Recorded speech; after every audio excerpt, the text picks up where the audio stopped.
जय। बंदी छोड़ कबीर परमेश्वर जी की जय। बंदी छोड़ गरीबदास जी महाराज जी की जय। स्वामी राम देवानंद जी गुरु महाराज जी की जय हो।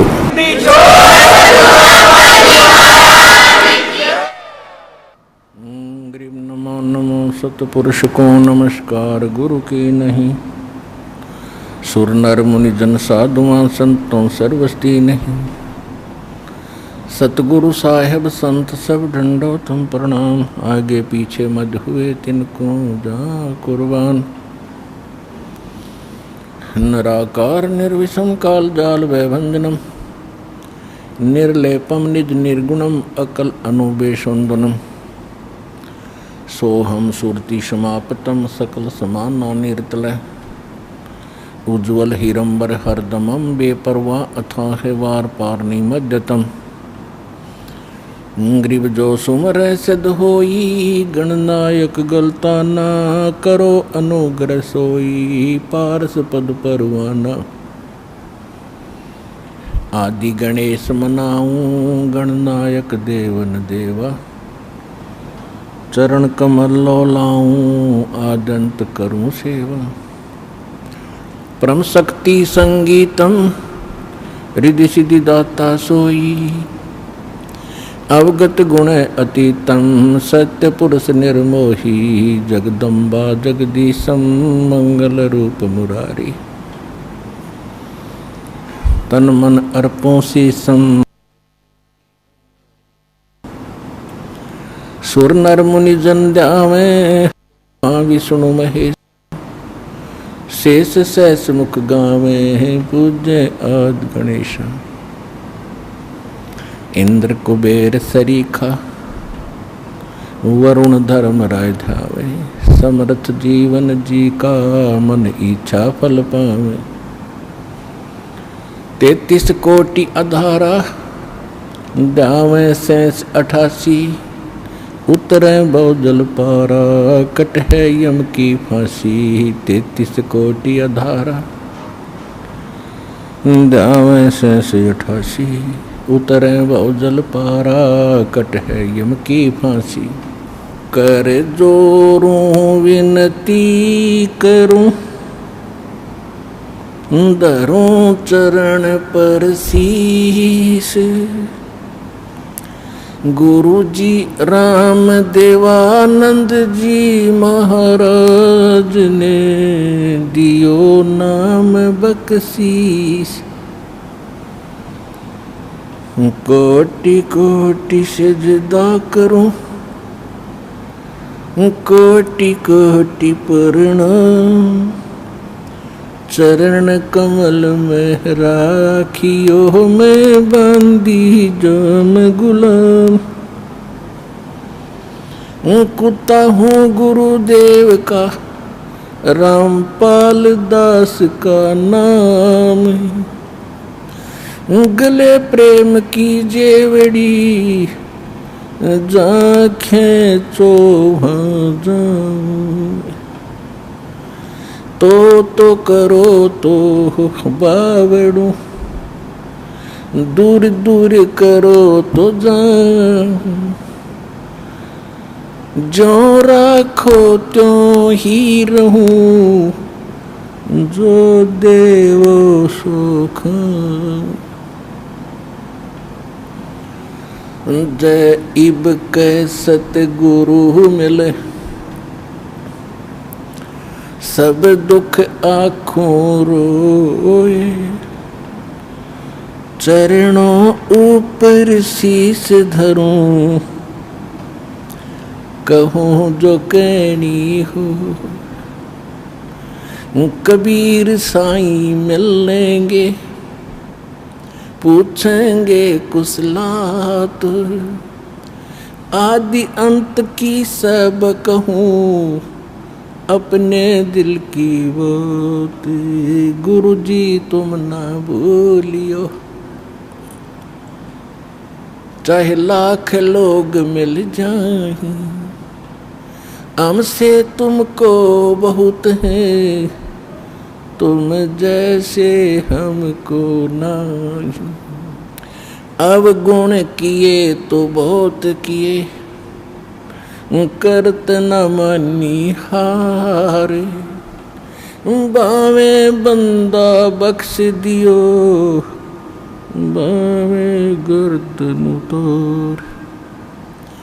अवगुण मेरे बाप जी, बख्शो गरीब नवाजे।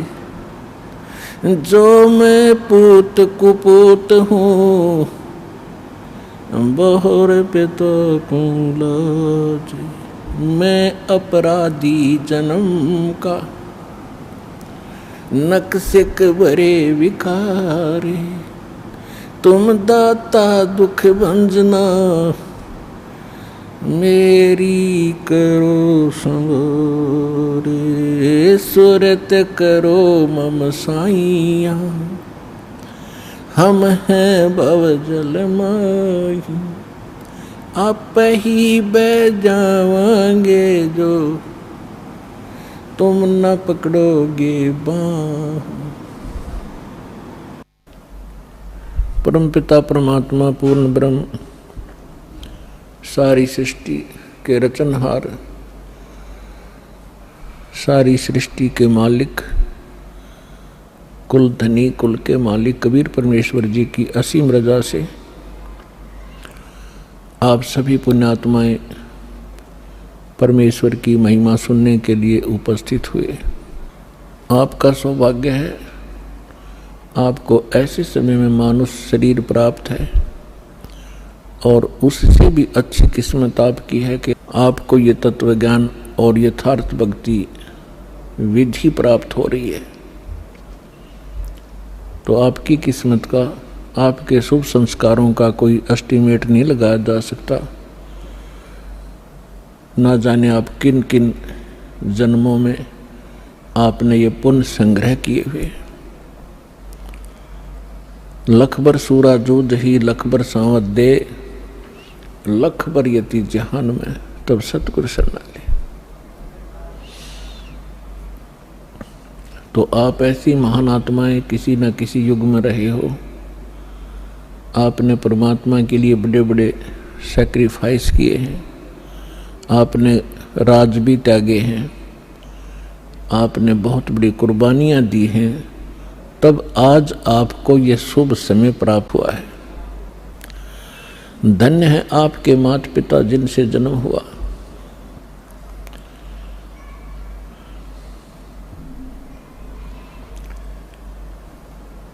परमपिता परमात्मा की असीम रजा से आप यहाँ पहुँचे हो। आपको जितना ये अध्यात्म ज्ञान होता चला जाएगा, उतना ही आपको सरप्राइज होता रहेगा, आश्चर्य होगा कि सचमुच सहज में भगवान मिल गए, सहज में वो ज्ञान मिल गया जिसको ऋषि महर्षि नहीं प्राप्त कर सके। ब्रह्मा विष्णु महेश को भी वो ज्ञान प्राप्त नहीं हुआ जो आज आपको भगवान ने प्राप्त करा दिया, और सहज में करा दिया। अब जो कमी रहेगी तो आपकी रहेगी। तो इसके विषय में परमात्मा कहते हैं स्वयं ही कि समझा है तो सिर दर पाओ, और बहुर नीरे ऐसा दाओ। यदि आपको ये ज्ञान समझ में आ गया कि हम कहाँ रह रहे हैं और किस उद्देश्य से हम जी रहे हैं, और हमने करना क्या चाहिए था, हम कर क्या रहे हैं, तो अब सिर पे पैर रख लो। सिर पे पैर रखना, बहुत तेज दौड़ना किसी आपातकाल स्थिति में, कहीं कहीं पैर टिका कर व्यक्ति के। तो अब आपको ऐसा समय मिला है कि इस समय रहते रहते आप अपना कर्म बना गए तो मोक्ष प्राप्त हो जाएगा, सदा के लिए झंझट मिट जाएगा। आप इस लोक में रह रहे हो, आपके बच्चे आपको कितने प्रिय हैं, आपके माता पिता आपको कितने प्रिय हैं, आपके पति पत्नी भाई बहन आपको कितने प्रिय हैं। आजीवन आप जिस संपत्ति को संग्रह करने में लगाते हो आपको कितनी प्रिय है, उसके लिए ना जाने कितने झगड़े कर देते हैं, लड़ाई कर लेते हैं, मुकदमे कर देते हैं। तो ये कितनी अच्छी वस्तु है जिसको आप इतना लगाव रखते हो, तो और फिर ये तुरंत छोड़ देनी पड़ती है, मृत्यु हो जाती है। ये क्या कारण है? जब आपका ये कारण समझ में आओगा तब आपकी रुचि बनेगी परमात्मा के पाने में और सतलोक जाने की। अन्यथा ठीक है, जैसा करोगे अन्य कहीं आपको ऐसा स्थान नहीं मिलेगा जहां आपकी भक्ति शास्त्र अनुकूल हो।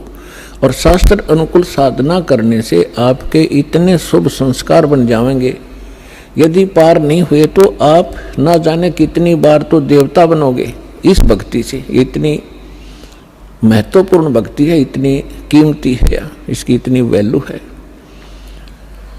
और ना जाने कितनी बार पृथ्वी के राजा भी बन जाओगे अपने ही पुण्य कर्मों से।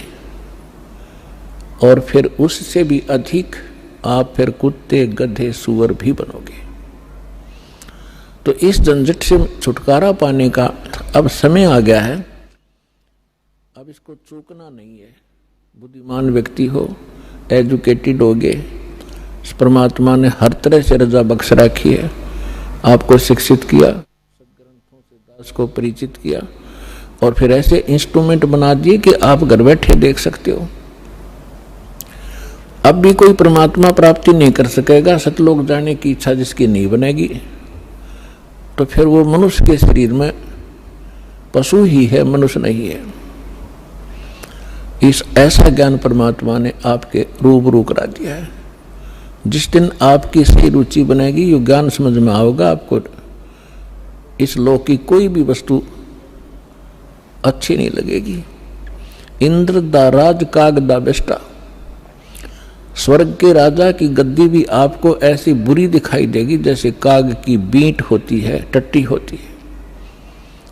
और अब तक हम एक सरपंच बन जाओ तो काग बीटते फिरें, एमएलए बन जाओ तो पता नहीं के बन गए, मंत्री मुख्यमंत्री बन जाओ इस छोटे से टुकड़े के, तो हमारी बुद्धि खराब हो जाती है। इस ज्ञान से सेटिंग होगी, यहाँ से इच्छा हटेगी।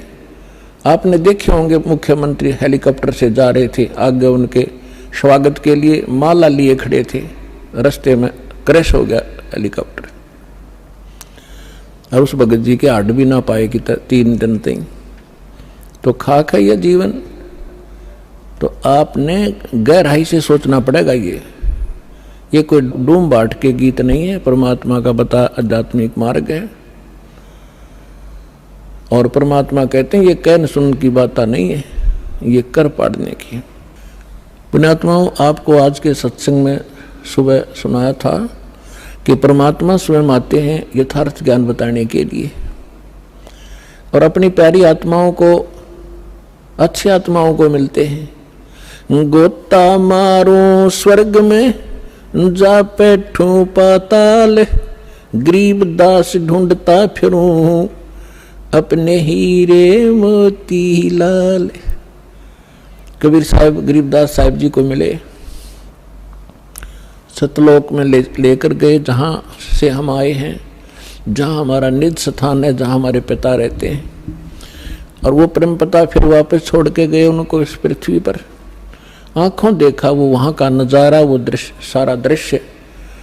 और परमात्मा से प्राप्त उस ज्ञान से परिचित होने के बाद गरीबदास साहिब जी ने बताया कि गरीब परमेश्वर ये कह रहे थे, गोता मारू स्वर्ग में जा बैठूं पाताल, गरीब दास मैं ढूंढता फिरूं अपने हीरे मोती लाल। आप उस परमात्मा के वो हो हीरे और मोती, यानी बहुत ही प्रिय आत्मा हो। आप तक परमात्मा ने किसी भी माध्यम से संदेश पहुंचाया है और अपनी शरण में लिया है। आप वो पुण्यात्माएं हैं। अब जब परमात्मा यहाँ आए हुए थे, घर घर डोला करते थे, कहीं भी चौराहे पर खड़े हो जाते थे, एक तारा लेके अपनी अमृत वाणी को सुनाया करते थे। परमात्मा की वाणी में आत्मा को अट्रैक्ट करने का इतनी पावर है जैसे चुंबक लोहे को खींच लेती है। अब इस मालिक की वाणी को सुनकर आत्मा अपने आप जैसे खिंचाव होता है, और ऐसे परमात्मा की वाणी इसको धंधेड़ कर रख देती है, इसको विवश कर देती है सोचने के लिए। तो कर क्या रहे हो, करना क्या चाहिए था। पृथ्वीपति चकवे गए जिनके चक्र चलंत, रावण सरीखे कौन गुण भाई ऐसे गए अनंत। सर्व सोने की लंका थी वो रावण से रणधीरम, एक पलक में राज विराजी जम के पड़े जंजीरम।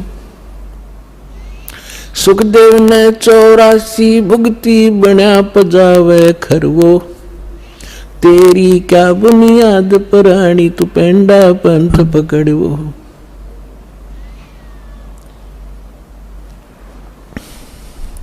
आए हैं सो जाएंगे ये राजा रंग फकीर, एक सिंहासन चढ़ चले एक बंधे जात जंजीरे।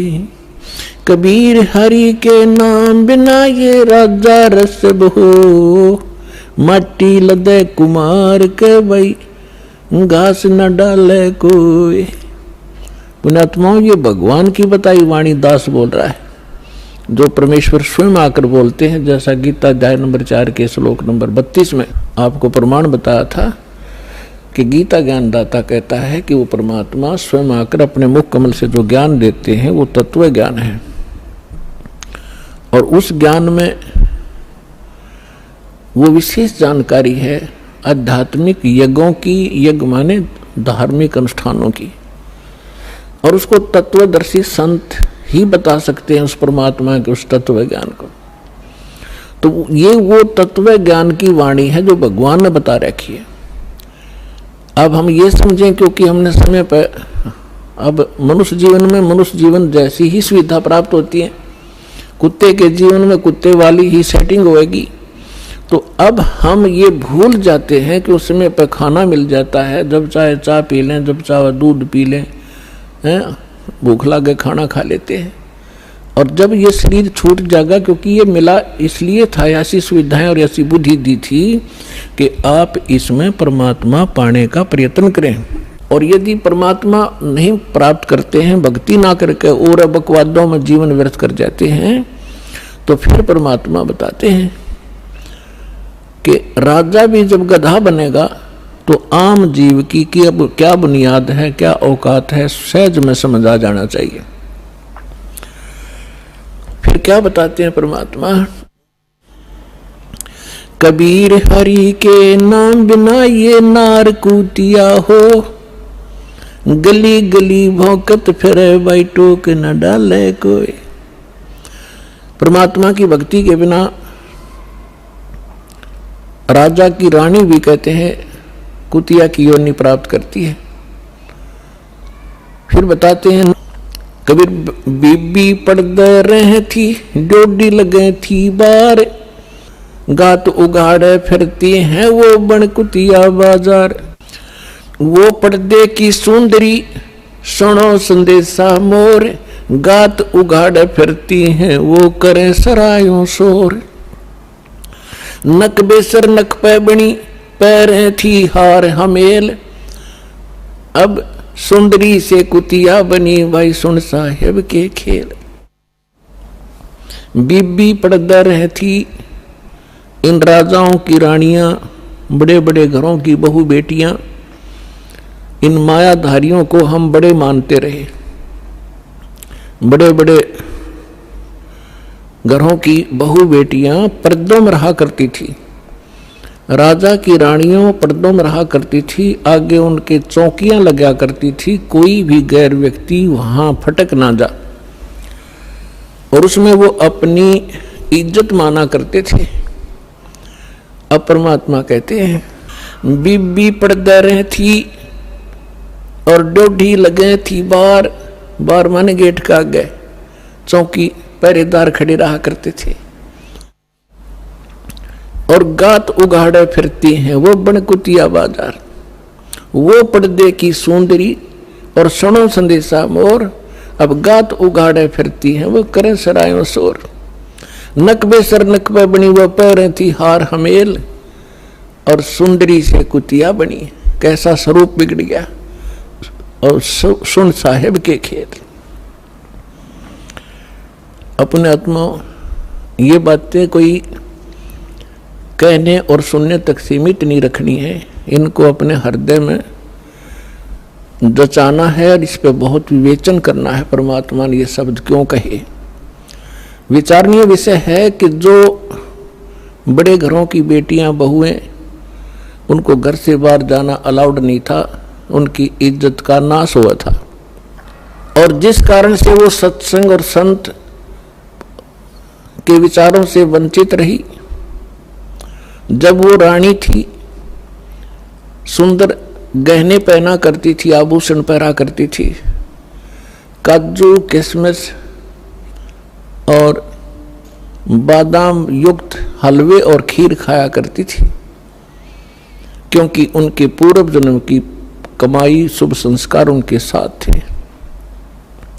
भविष्य में कोई चार्जर लगा नहीं, भविष्य में कोई उनको ऐसा संत मिला नहीं, भक्ति करने ज्ञान सुनने का कोई अवसर ना मिलने से उन्होंने मानुष जीवन बर्बाद कर दिया। काजू किशमिश बादाम के हलवे खीर खाया करती थी और झूठा छोड़ा करती थी, उनकी नौकरानियां खाया करती थी। एक परमात्मा की भक्ति ना करने से वो अगले जन्म में कुतिया की योनि में जाती है। अब कुतिया के जीवन से आप खूब परिचित हैं, फिर भी परमात्मा ने आगे बताया है कि वही रानी जो पर्दों में रहा करती थी, जिनकी इज्जत नाश हो जाती जब सत्संग में चले जाती थे, अब वो इज्जत कुतिया बनकर घूम रही है, निवस्त्र हो रही है। तो परमात्मा कहते कुल करने के कारण जो जीव गया बिगो, इसने अपना भट्ठा बैठा लिया इस लोक लाज के कारण। और जब ये कुल के कर लेगा, जब तू चार पाया का हो, गधा बनकर कुतिया बनकर घूमोगे, जब ये तेरा खानदान तुझे क्या सहारा देगा। तो इसलिए परमात्मा ऐसी ऐसी चोट मारा करते थे, इस सूती आत्मा को जगाया करते थे जगह जगह खड़े होकर। और आत्मा इतनी अचेत कर रखी है इस काल ने, पहले तो ज्ञानहीन बनाई और फिर मोह ममता में फंसा रखी, तेरा बेटा या तेरी बेटी, ये तेरी कार या तेरी कोठी, और काम नहीं करेंगे। भक्ति का समय कब मिलेगा, हमें टाइम ही नहीं मिलता। अब तो सभी ये कहते हैं कि फुर्सत नहीं है, टाइम नहीं मेरे पास। कोई किसी ने तो ये धारणा बना रखी है कि भक्ति तो बुढ़ापे में करा करें, जवान बच्चों का, जवान बेटियों का के काम सत्संग में जाने का। फूट गए बाग हमारे, बुढ़ापे में भक्ति होगी। पता कर लो बुढ़िया तो कदे दांत निकलवानी, कदे आँख बनवानी, कदे पिंडी भड़के, कदे बीपी आई, कदे लो को शुगर बढ़ गई। वो तो बिरान मट्टी का दौर है बुढ़ापे में।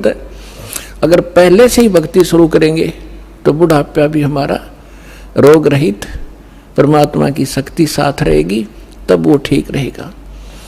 अब परमात्मा की भक्ति का आधार देखिएगा तो जैसे प्रहलाद थे, 10 वर्ष के थे और 10 वर्ष के भक्ति में लग गए थे। ध्रुव 5 वर्ष के ही थे और परमात्मा के इस तत्व ज्ञान के अंदर सूक्ष्म वेद में बताया है कि 3 वर्ष के बालक को परमात्मा का मंत्र प्रथम मिल जाना चाहिए। यही वेद प्रमाणित करते हैं। 3 वर्ष की आयु में 3 वर्ष जो परम संत होगा वो 3 वर्ष की आयु के बच्चों को ही उपदेश देना प्रारंभ कर देगा। और यदि हम इस इंतजार में रहेंगे, बुढ़े होकर वृद्ध होकर के भक्ति करेंगे, बच्चों से फारिग हो लें और मृत्यु हो जाए 20 साल की उम्र में, प्रारब्ध इतना ही हो, फिर कहाँ करेंगे। तो बचपन से ही मालिक का सहारा मिल जाएगा तो हमारी एज भी एक्सटेंड होएगी, आयु भी बढ़ेगी, साथ देगा भगवान, पाप से बचेंगे, भक्ति संग्रह होगी, 100 हमारी मुसीबतें टलेंगी। तो यहाँ परमात्मा बताना चाहते हैं कि अभी तक हमें तत्व ज्ञान ना मिलने से हम लोकवेद, दंत कथा और अपने अनुसार ही सब ज्ञान विचार व्यक्त किया करते थे जो व्यर्थ थे। तो परमात्मा ने जगह जगह जाकर के ये ज्ञान दिया 64 लाख परमेश्वर के शिष्य हो गए थे, 64 लाख। आज तो पुण्यात्माओं एक चैनल से टीवी चलता है, प्रोग्राम चलता है तो करोड़ों व्यक्ति घर बैठे देख सकते हैं, करोड़ों टीवी लगवा दिए दाता ने। पहले परमेश्वर ने अपनी आध्यात्मिक पावर का प्रयोग किया, आज वो नहीं हो सकता, क्योंकि परमात्मा हर एक काम को एक सीक्रेसी के हिसाब से करते हैं। यदि आज परमात्मा वो लीला करते, आज तो सबके पास मोबाइल है, एक सेकंड में बता दे गुरुजी वहाँ थे, गुरुजी ने वहाँ सत्संग किया, वहाँ मिले, तो एक लोग उसको फिर दूसरे ढंग से ले जाते कि वो तो जादूगर है, और फिर परमात्मा को ग्रहण नहीं करते। तो आज परमात्मा ने वैज्ञानिक तरीके से ही अपना ज्ञान अपने बच्चों तक पहुंचाया है। अब परमात्मा घर घर जाया करते थे, सत्संग किया करते थे, और परमेश्वर की शरण में आने से वो दुखी प्राणी सुखी हुआ करते थे। एक ब्राह्मण परिवार था, उसके 2 लड़के 2 लड़कियां थी, और चारों बच्चे मेंटली डिस्टर्ब, पत्नी को भी प्रेत बाधा, और उनके उपचार के लिए बहुत पैसा व्यर्थ हुआ, और कंगाल हो गया, निर्धन हो गया।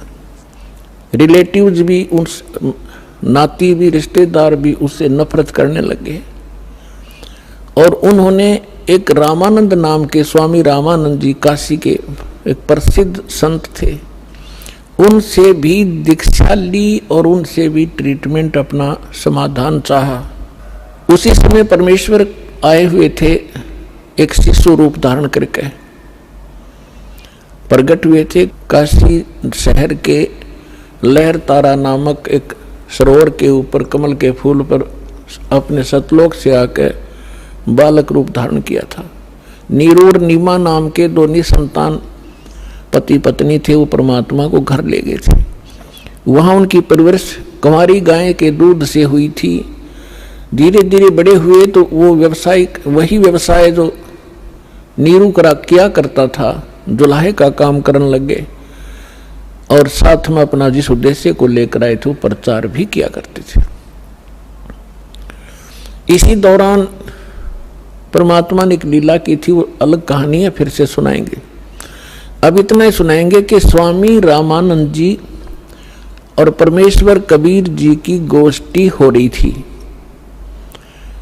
बैठे थे। उसी समय वो ब्राह्मण पहुंच गया वहां पे, और उस ब्राह्मण ने अपने गुरुदेव स्वामी रामानंद जी से कहा कि गुरुदेव, मैं अति दुखी हो चुका हूँ, अति आर्त हूँ, आपकी शरण आया हूँ, मुझे कोई समाधान बताओ। तो रामानंद जी ने उनको बहुत सारे जंतर मंत्र और बहुत से और भी दान धर्म के तरीके बताए थे, उनसे भी उसको कोई राहत नहीं मिली। तो पुण्यात्माओं, आप जो भी कोई दुखी प्राणी होता है, वो परमात्मा की राहत लेने के लिए संतों के पास जाते हैं, या उसको जो भी कोई बता दे कि वहाँ झाड़ा लगाते हैं, वहाँ कोई ओझा बैठा है, तो वहाँ भी जाते हैं। तो जितने भी संत हैं पहले अपनी क्रिया बताते हैं, आप ऐसे करो, ये मंत्र जाप करो, ये ऐसा दान करो। उनसे भी कोई लाभ नहीं होता है तो सभी लास्ट में ये कह देते हैं कि ये आपके प्रारब्ध में निहित है, अर्थात आपकी किस्मत में लिखा है, ये आपने भोगना ही पड़ेगा। फिर उदाहरण देते हैं कि जैसे भगवान श्री राम ने बाली को मारा था, जो सुग्रीव का भाई था, वृक्ष की ओट लेकर, और उसका भी बदला भगवान ने भी देना पड़ा श्री कृष्ण रूप में। एक शिकारी ने उनके पैर में तीर मारा विषाक्त, और तब श्री कृष्ण जी की मृत्यु हुई। वो मारने वाला कौन था? वो शिकारी, वो बाली वाली आत्मा थी, और श्री कृष्ण राम वाली आत्मा। तो इस तरह की अटकल दे करके रामानंद जी ने उस ब्राह्मण से कहा कि भाई ये तेरे प्रारब्ध के अंदर लिखा है, ये किसी भी तरीके से नहीं कट सकता। मैं जो विधि जानू था मैंने सारी बता दी। उसी समय परमेश्वर ने कहा, स्वामी जी आप बड़े विद्वान हो, वेदों को भी जानते हो, क्या वेदों में भी ऐसा नहीं लिखा कि परमात्मा जीव के सर्व पाप नाश कर सकता है? यानी पाप से ही दुख है। पाप जो प्रारब्ध में लिखा गया है, किस्मत में लिखा गया है, तो उसको प्रारब्ध का कष्ट कहते हैं, संकट कहते हैं, और वो भोगना ही पड़ता है, भोगने से ही समाप्त होता है। तो परमेश्वर ने प्रश्न किया, क्या स्वामी जी आप, क्या वेदों में भी ऐसा ही लिखा है? स्वामी जी ने तपाक से कहा कि हाँ ऐसा ही लिखा है, किसी वेद में ऐसा प्रमाण नहीं है, सब ये लिखा कि अपना कर्म भोगना ही पड़ेगा। तो परमेश्वर ने कहा कि यजुर्वेद अध्याय नंबर 8 के श्लोक नंबर 13 को देखिए स्वामी जी। अब उनको जुबानी याद था, अपने आत्मा या बिजली गिरी हुई है, सदग्रंथों को कंठस्थ याद कर रखा था इन ब्राह्मण लोगों ने, और इनको कख नहीं पता था ये बता क्या रहे। रामानंद जी का सिर घूम गया कि एक दानक का बालक, धान दुल्हाए का लड़का, कदे इसने वेद देखे भी को नहीं, और आज इसने मंत्र बता दिया।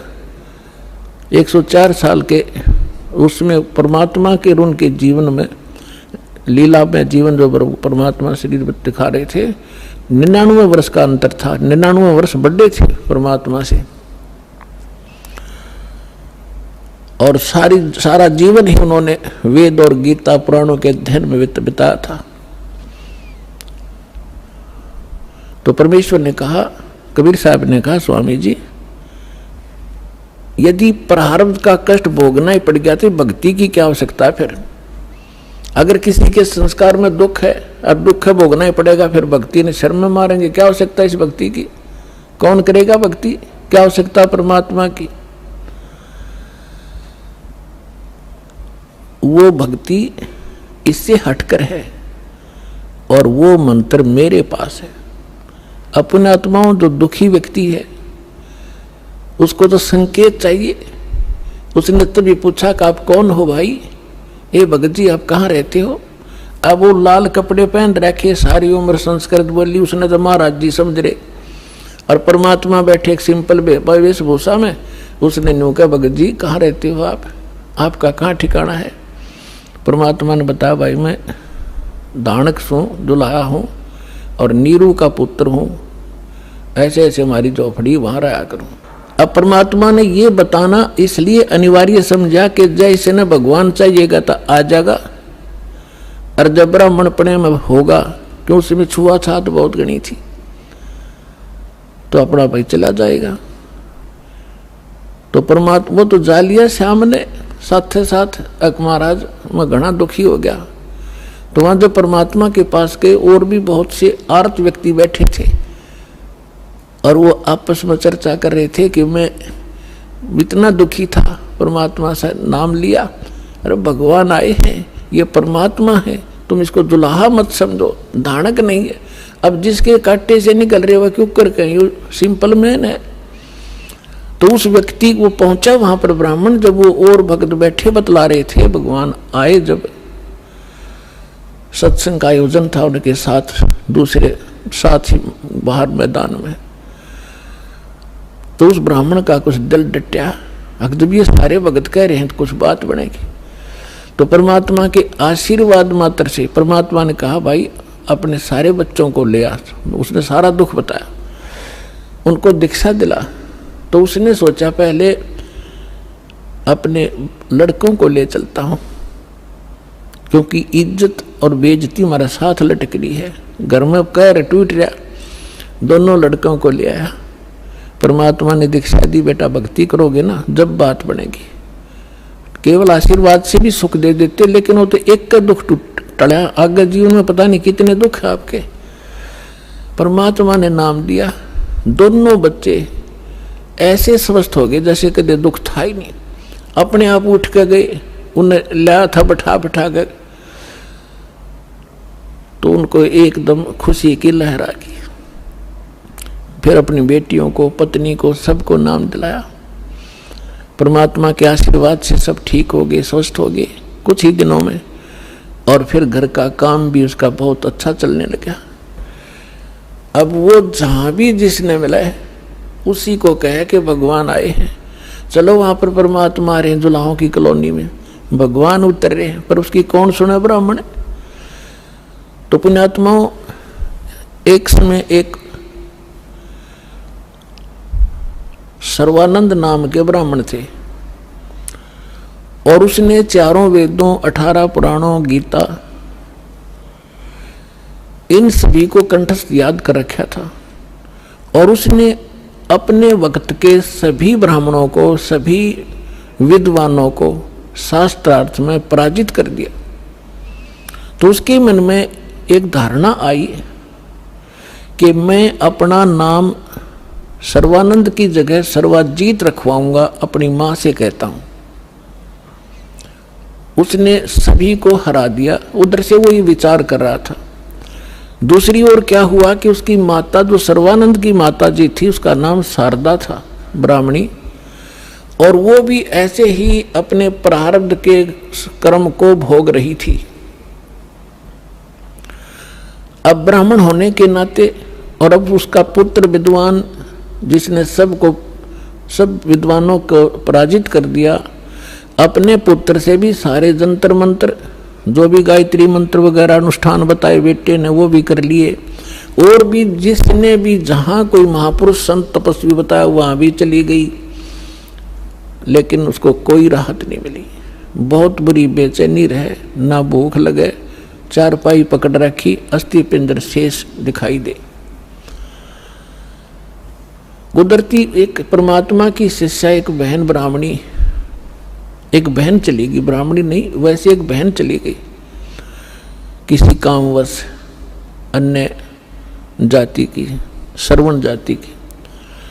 तो उसने पूछा कि शारदा कुशल है? उसने चारपाई पे पड़ी पड़ी ने देखा और कहा, बहन कहाँ कुशल हूँ, अंतिम सांस गिन रही हूँ, बहुत परेशान हूँ, काफी वर्षों से असाध्य रोग से पीड़ित हूँ। वो परमात्मा की शिष्या लड़की कहने लगी कि बहन कहीं दिखाया नहीं आपने? कि सभी डॉक्टर दिखा लिए, वैद्यों से चेक करा लिया, और कोई साधु संत आसपास नहीं छोड़ा। सभी ने कह दिया कि तेरे प्रारब्ध का कष्ट है, तेने भोगना ही पड़ेगा। तो उस बहन ने कहा कि यदि आप बुरा ना मानो तो मैं बताऊं, एक महापुरुष आ रहे हैं। वो कहने लगी, बोलो कौन है? कि मेरे गुरुजी से दीक्षा ले लो। मैं भी पहले बहुत परेशान थी, आपसे भी बुरी हालत थी मेरी नहीं, मेरे बच्चों की भी स्थिति थी, मेरे पति को भी तकलीफ थी, प्रेत बाधा थी, और मुझे असाध्य रोग था। उस गुरुजी से दीक्षा लेते ही और हम कति स्वस्थ हो गए। 2 वर्ष हो गए हम अपना जीवन जी रहे हैं, अपनी नींद सोते हैं, अपनी नींद उठते हैं।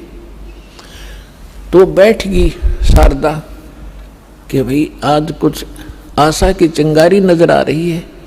तो उसने पूछा, कौन है आपके गुरुजी, मुझे बताओ। तो उस बहन ने बताया कि कबीर नाम है उनका, और जुल्हा कॉलोनी में रहते हैं। कहने लगी, वे मैं तो जुल्हा धाणक है, वो कहाँ जुल्हा है, धाणक है, उल्टी है, लेट गई नो की नो चारपाई पे। नहीं, हम ब्राह्मण है, और वो एक धाणक, इज्जत का नाश हो जा, मैं नाम नहीं लूँ। तो उस बहन ने बहुत कहा कि देखो, हमने ज्ञान सुना उस परमेश्वर का, आज आप ब्राह्मणी हो और मृत्यु के बाद आप अन्य जाति में भी तो जन्म ले सकते हो, आप पशु योनि में भी तो जाओगे, तब कहाँ जाएगी या जाति तेरी? तो कहने लगी, बहन तू जा, बस फालतू बात ना करे, इससे अच्छा तो मौत ताजा वो अच्छा है। तो पुण्यात्माओं, परमात्मा कहते हैं, राज तजना सहज है, सहज तरिया का ने, और मान बढ़ाई ईर्षा, ये दुर्लभ तजनाई है, वह चली गई। कुछ दिनों के बाद वो ब्राह्मण जो परमात्मा की शरण में आके स्वस्थ हुआ था, पुण्यात्माओं आप तो बालक हो, दास उस भगवान से परिचित है। आपके लिए जो परमात्मा भटक रहा है ना, आप तो एक अबोध बालक की तरह जिधर मुंह हो गया उधर चल पड़ते हो, और वो पिता माता पिता पीछे पीछे भाग्या कर खड्डे में गिरेगा, यूं उठा लूं भाग कर बालक को। आज आप इतने बच्चे हो इस भगवान के मार्ग में और इस अपने अध्यात्म मार्ग के अंदर। कबीर साहब कहते हैं, मैं रोवे तू सृष्टि को और यह सृष्टि रोवे मोहे। गरीबदास जी कह रहे हैं, परमात्मा से परिचित ज्ञान के आधार से भगवान की वाणी बता रहे महिमा। गरीबदास इस वियोग को समझ नहीं सकता कोई। सो चल छिदर मैं करूं अपने जन के काज। जिस प्यारी आत्मा को शरण में लेना है ना जाने के कारण बना होगा उसके लिए। तो वो ब्राह्मण चला गया कि वो निकटतम नाती भी था उनका। पहले दूर देश से आना जाना महीने में नहीं होता था, 6-6 महीनों में 2-2 1-1 वर्ष बीत जाता था रिश्तेदारियों में आने जाने में। तो वो ब्राह्मण उसी काशी शहर के आसपास कोई गांव था उसका रहने वाला था, और शारदा बनारस में काशी में रहा करती थी। तो एक दिन वो किसी कामवश शहर में आया था, तो उसने सोचा चल रिश्तेदार के घर चलते हैं। जब वहां पहुंचा तो शारदा घर अपने उसी तरह उसी स्थिति में थी। राम रमी करी, नमस्कार हुआ, कुशल मंगल पूछा। तो शारदा ने अपना सारा दुखड़ा रोया कि मैं बहुत दुखी हूँ, बहुत बुरा हाल है मेरा, मैं तो अंतिम सांस गिन रही हूँ। तब उस ब्राह्मण ने कहा कि आप हमारे गुरुजी से दीक्षा ले लो, आप स्वस्थ हो जाओगे। और मेरी हालत का आपको पता ही है, क्या स्थिति थी मेरी। हाँ, आपकी तो बहुत बुरा हाल था, सारा परिवार दुखी था, और आप कैसे स्वस्थ हुए कि हम उस परमात्मा आए हैं पृथ्वी पर। शारदा तेरा यकीन होइयो चाहे ना होइयो। और हमारी जो दुर्दशा थी देखने जोगी थी, रिश्तेदार भी नफरत करने लग गए थे, और उनकी कृपा से आज सारे बच्चे स्वस्थ हैं और हम स्वस्थ हैं। 4 वर्ष हो गए मैंने उनसे उपदेश लिए। ऐसा दुखी शायद पृथ्वी पर कोई प्राणी नहीं होगा जैसा मैं था। मेरे से रिश्तेदार भी नफरत करने लग गए थे कि अब यूं आ गया घर पे, कुछ पैसे मांगने आया होगा। तो ऐसी दशा होगी थी मेरी, और अब वो रिश्तेदार मुझसे उधारे ले जाते हैं। तो शारदा ने सोची, हे भगवान बड़ी दया करी, देख यू तो ब्राह्मण है, इसने तो गुरु को बढ़िया बना रखा होगा, ऊंच जाति का ब्राह्मण ही बना रखा होगा। तो फिर बैठ गई चारपाई पे। तो उसने कहा कि फिर ठीक है, बताओ मुझे आपका गुरुजी कौन है, क्या नाम है उनका, कहाँ रहते हैं। मेरे पूज्य गुरुदेव जी का नाम है कबीर। उसके वो फिर अक्सर खटक गया, कबीर वो धाणक, वो नीरू का। कहाँ? वो ब्राह्मण बोला कहाँ, वही है, यस। तो शारदा बोली, तेरी शर्म भाजगी, इतनी इज्जत का नाश कर दिया, ब्राह्मण होकर धाणक गुरु बना लिया, डूब कर मर जा की तरह। ये 36 लागी सुनान। तब अब उस पंडित जी ने कहा कि मिश्राणी बात सुन ले, यह शिक्षा मेरे देने की जरूरत नहीं, मैंने देख लिया। ये ब्राह्मण जब कित गए थे, जब मेरी दुर्गति हो रही थी, चौने भी ना दे थे, अंतिम सांस गिनों था, बुरा हाल हो रहा था। और ठीक है, तेरा ना समझ में आती तो गुरु जी के बारे में फालतू मत बोलिए, उठ कर चल पड़े। अब ये बात उसका घर कर गई कि सचमुच ये तो घना बुरा हाल था इनका, शारदा के, और इनका जीवन इतना सुखी हो गया। अब वो सोचन पर विवश हुई, तो वो काफी देर सोचती रही कि ये क्या बनी। अरे काल ने तो ऐसे बना रखे किले जाति के, ऊंच नीच के। काल ने तो इतना जबरदस्त जाल फैला रखा पुण्यात्मा, परमात्मा बिना यो टूटे नहीं। अब आप देख रहे हो परमात्मा ने सबसे पहले यह बीमारी काटी कि अब आप देख रहे हो कोई छुआछूत नहीं, ऐसी दया करी ना तो एक बाड़िया और थी, अपने ही समाज में थी, हिंदुआएं में थी, और तो देखी जाओ बाद की देखो दूसरे मजहबों होते तो यह समाप्त करी। और उस समय ये एक जबरदस्त किला बना रखा था जाति का। अब क्या हुआ, परमात्मा कच्चा काम नहीं छोड़ते। जो जन मेरी शरण है ताका हूं मैं दास, और गेल गेल लग गया फिर जब तक धरती आकाश। अब क्या किया मालिक ने, जिस मोहल्ले में वो शारदा रहा करती थी उसी में परमात्मा का एक भक्त रहता था थोड़ी सी दूरी पे, और उसने प्रार्थना की प्रभु हमारे दास के घर सत्संग कर दो, वहाँ आस पास के भक्तों को भी पता चलेगा और आपका ज्ञान सुनेंगे, हो सकता है किसी के और भाग जाग जा। परमात्मा ने ठीक कहा कि ठीक है बेटा, रात्रि में सत्संग करेंगे, दिन में अपना काम करो पेट के लिए, रात तो अपनी है, आ जाया करो, चलूंगा मैं तुम्हारे वहाँ। तो उस बहन ने जो सत्संग करवा रही थी भगवान का, आसपास के सभी जगह निमंत्रण भेजा कि आज हमारे गुरुजी आवेंगे और नाम ले लियो, सत्संग सुनियो। पहले आपने आज तक ऐसा ज्ञान नहीं सुना होगा, आप देखियो हमारे गुरुजी का सत्संग सुनना। तो ऐसे आपस में आ ही जाते हैं, बुलावा देने से मोहल्ले के लोग बहन बेटियां इकट्ठी हो जाती हैं। तो उसने शारदा को भी आमंत्रित कर दिया मोहल्ले में होने के नाते। तो शारदा ने पूछा आपके गुरुजी कौन है? कि मेरे गुरुजी हैं कबीर साहब, भगवान कबीर। कौन से कबीर? वो धानक। वो शारदा ने कहा कि हाँ वो धानक, आप कुछ भी कहो वो परमात्मा है। अब शारदा ने के स्कीम बनाई कि भी ऐसे जाऊंगी तो बात बिगड़ेगी, लोग हंसी करेंगे। एक ब्राह्मणी होकर दानक से दीक्षा लेने चल पड़ी और उधर से दुख का पहाड़ टूट रहा। तो उसने अपने ही मन में एक ऐसा विचार किया कि मैं जाऊंगी जरूर, सुना है कि आशीर्वाद लेने मात्र से सुख भी हो जाता है। यदि मैं सुखी होगी, मेरा यू दुख दूर हो गया उनके आशीर्वाद से, मैं वहीं चरण पकड़ लूंगी, फिर कति नहीं लोक लाज करूं। अब परमात्मा कहते करा करावे साइया, मन में लहर उठा, दादू सदर जीव के वो आप बगल हो जा।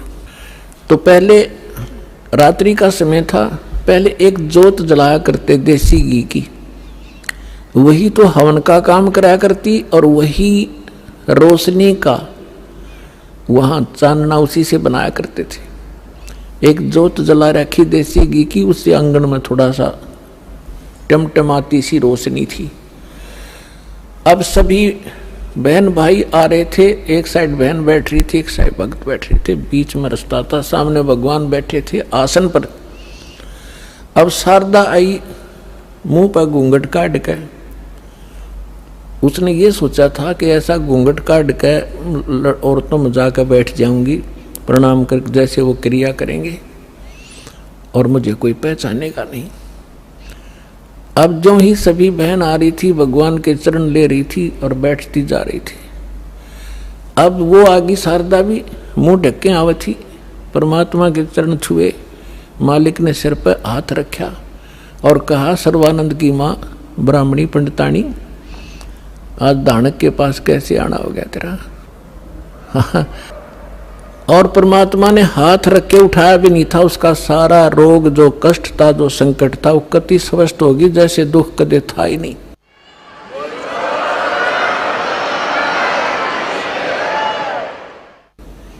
और ऊपर से परमात्मा ने कहा कि कैसे आगे सर्वानंद की माँ तू एक दानक से क्या कहेंगे तेरे को, जो पंडित लोग जात से घेरेंगे। चरण पकड़ दिए उसी समय और फेंक दिया घूंघट उठा के, हे भगवान माफ करना मुझे दुष्टा को, मैं घनी नीच थी, आपके बारे में बहुत कुछ सोचा, आप तो सचमुच भगवान। खड़ी होगी सब न बतावे कि मेरा इतना दुख था, मेरा इतना कष्ट था, मैंने बहुत कुछ अच्छी मंदी भी कही है, तो भगवान पड़े हैं। फिर बैठ गई, सत्संग सुना, परमात्मा ने सृष्टि रचना सुनाई। तीन देव की जो करते भक्ति, उनकी कदे ना होवे मुक्ति। गुण तीनों की भक्ति में ये भूल पड़ो संसारे, कह कबीर निज नाम बिना कैसे उतरो पारे।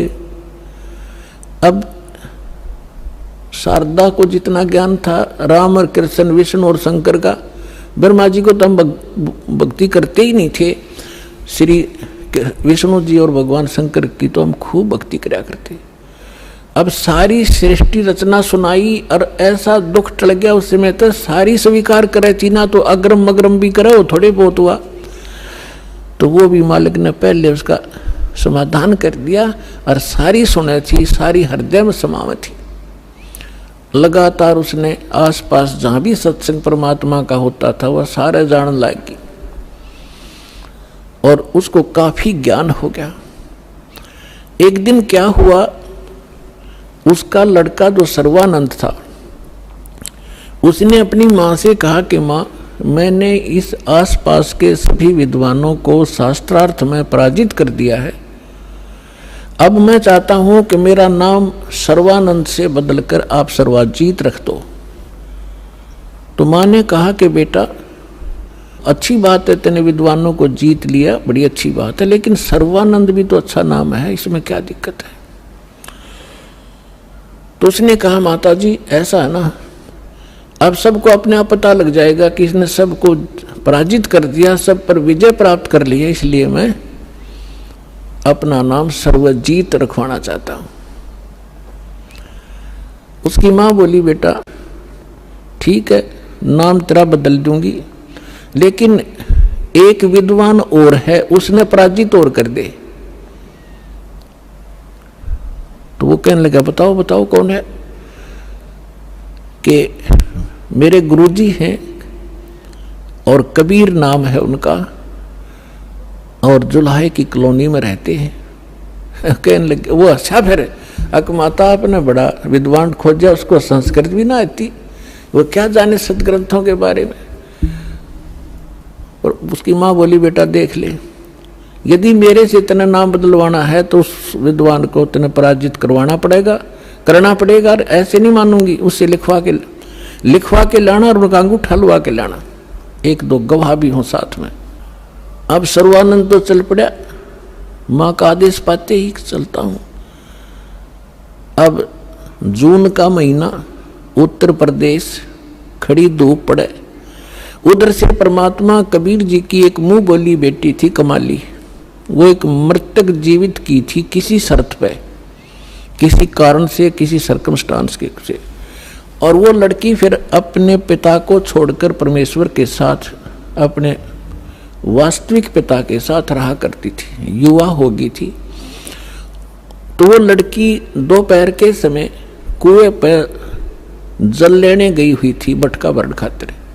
उधर से सर्वानंद जी आ गया, एक बैल के ऊपर सारे सदग्रंथ रखा करता, गीता, 18 पुराण, 4 वेद, श्रीमद् भगवद गीता और 6 शास्त्र, बैल के ऊपर जैसे गधे पर बोरा डाल लिया करें, ऐसे बोरा डाल के उनमें रखा करता था, सुंदर कपड़े लपेट के। उस बैल को लिए हुए आ रहा था। अब जुलाहों की कॉलोनी में, और उस समय पंडित जी आचार्य, वो भी सा विद्वान सुप्रसिद्ध, तो सभी ऐसे देख रहे थे जैसे पहले गांव में हाथी आ जाता, सारे गांव निकल कर आ जाया करता, हाथी देखेंगे, ऊपर चढ़ चढ़ कर मकानों पर देखा करते थे। तो सभी देख रहे हैं कि ब्राह्मण कैसे आ गया हमारी कॉलोनी में। अब देखो लीला दाता की, उसको इतनी भयंकर प्यास लगा दी, उसकी आंखों में प्राण आ गए सर्वानंद के, और सामने वाली लड़की पानी पर लग रही। उसके पास आकर कहा कि ये लड़की जल्दी पानी पिला बेटी, मेरे प्राण निकलने जा रहे हैं। तो लड़की ने बाल्टी उसके कर दी, ले पी लो। उन्हें अपना करमंडल ले रहा था, उसमें डालकर गट गट पी लिया। अब उसने देखा कोई देख तो नहीं रहा तुझे, कितने दानकों के जुलाहों की कॉलोनी कुएं का पानी पी लिया। कोई देख तो, सब देख रहे थे, सब चारों तरफ देख रहे थे।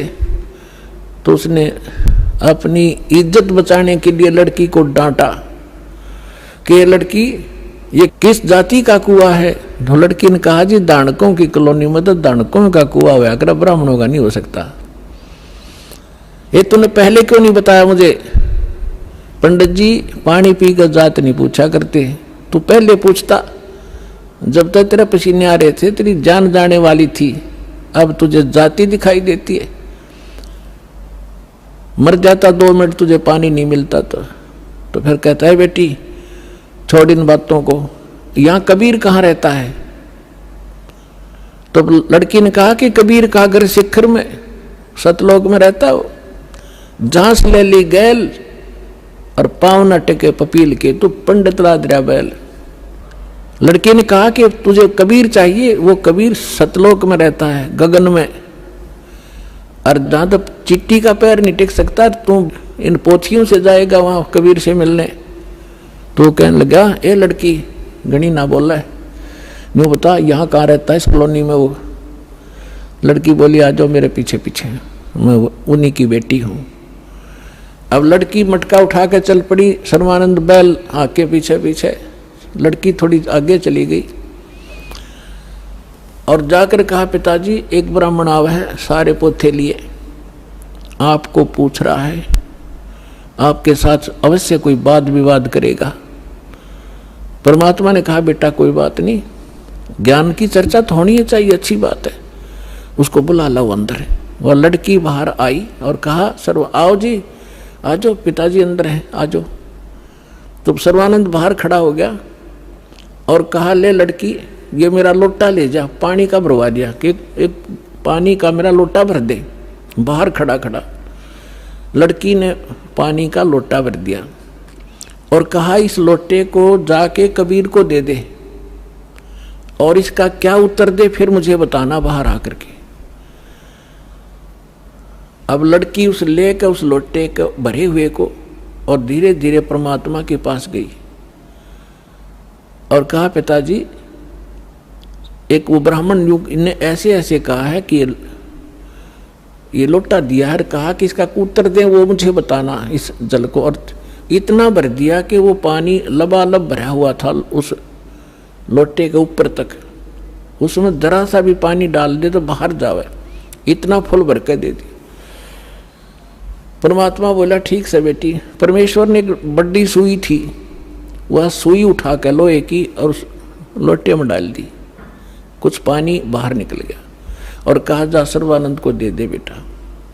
वह लड़की वापस आई धीरे धीरे, अकलो पंडित जी। सर्वानंद ने पूछा क्या उत्तर दिया तेरे पिता ने? कि बोले कुछ नहीं, इसमें एक सुई डाल दी और आप पूछ लो इन्होंने क्या क्या मतलब है इसका। तो अंदर आया सर्वानंद। सर्वानंद ने पूछा कि कबीर आपने मेरे प्रश्न का क्या उत्तर दिया? परमेश्वर ने पूछा आपका प्रश्न क्या था? मेरा प्रश्न ये था, ये संकेत था, इस पानी के लोटे को फुल भर के आपके पास इसलिए भेजा था कि मैं ज्ञान से परिपूर्ण हूँ और मैंने सभी आसपास के विद्वानों को पराजित कर दिया है। मैंने अपनी माँ से सर्वाजीत नाम रखवाना है और उसने ये शर्त रखी है कि मैं आपसे शास्त्रार्थ करूं और आपको विजय पाऊं आपसे, तब वो मेरा नाम रखेगी। मैंने आपको ये संकेत दिया है कि मैं ज्ञान से ऐसे फुल हूं जैसे लोटा फुल था। यदि मुझे कोई ज्ञान शिक्षा देगा तो मेरे अंदर समाएगा नहीं, वो इस लोटे में अगर कोई और जल डालेगा वो बाहर ही जाएगा, इसमें जगह नहीं। अब आप बताओ आपका क्या उत्तर था? परमात्मा बोले मैंने इसमें एक लोहे की सुई डाली है। मेरा ये संकेत है कि मेरा ऐसा भारी ज्ञान है, ऐसा गुरु ज्ञान है कि जैसे मेरी सुई तेरी लोटे की तली में जाकर टिकगी और तेरा पानी बाहर निकल गया, ये मेरा ज्ञान ऐसा तेरे थोथे ज्ञान में बाहर फेंक देगा, ठाके तेरे हृदय में समा जाएगा।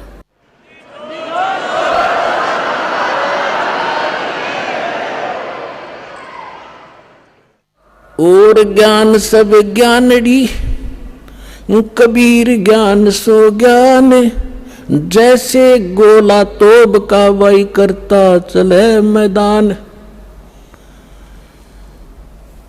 अब सर्वानंद ने कहा कि ठीक है, आप करो शास्त्रार्थ। उसी समय वहां आसपास के जुलाहे और उनकी गोष्ठी सुनने के लिए आकर बैठ के, वो बेचारे भोले भाले अनएजुकेटेड सामने बैठ के। तो सर्वानंद ने कहा कि कबीर बोल क्या प्रश्न करेगा। परमेश्वर ने कहा कि कौन ब्रह्मा का पिता है, कौन विष्णु की मां, शंकर का दादा कौन है, पंडित जी दियो बता। ब्रह्मा विष्णु महेश के माता पिता कौन है, इनका दादा कौन है। अब सर्वानंद की बुद्धि तो वहीं टिकी हुई थी, ये सर्वेश्वर है महेश्वर है, इनके कोई माता पिता नहीं है। आप ऐसे ही कह रहे हो, इनके कोई माता पिता नहीं। अब परमेश्वर ने कहा कि आप देवी भागवत तीसरा स्कंद निकालो, और उसमें ये स्वयं स्वीकार करते हैं। देखिएगा श्री देवी भागवत यानी देवी पुराण सचित्र मोटा टाइप, गीता प्रेस गोरखपुर से प्रकाशित है।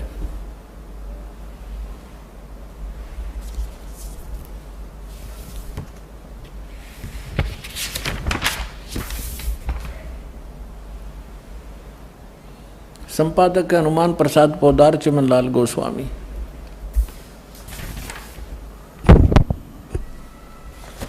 और ये गीता प्रेस गोरखपुर से प्रकाशित है। इसके 123 पृष्ठ पर देखिएगा।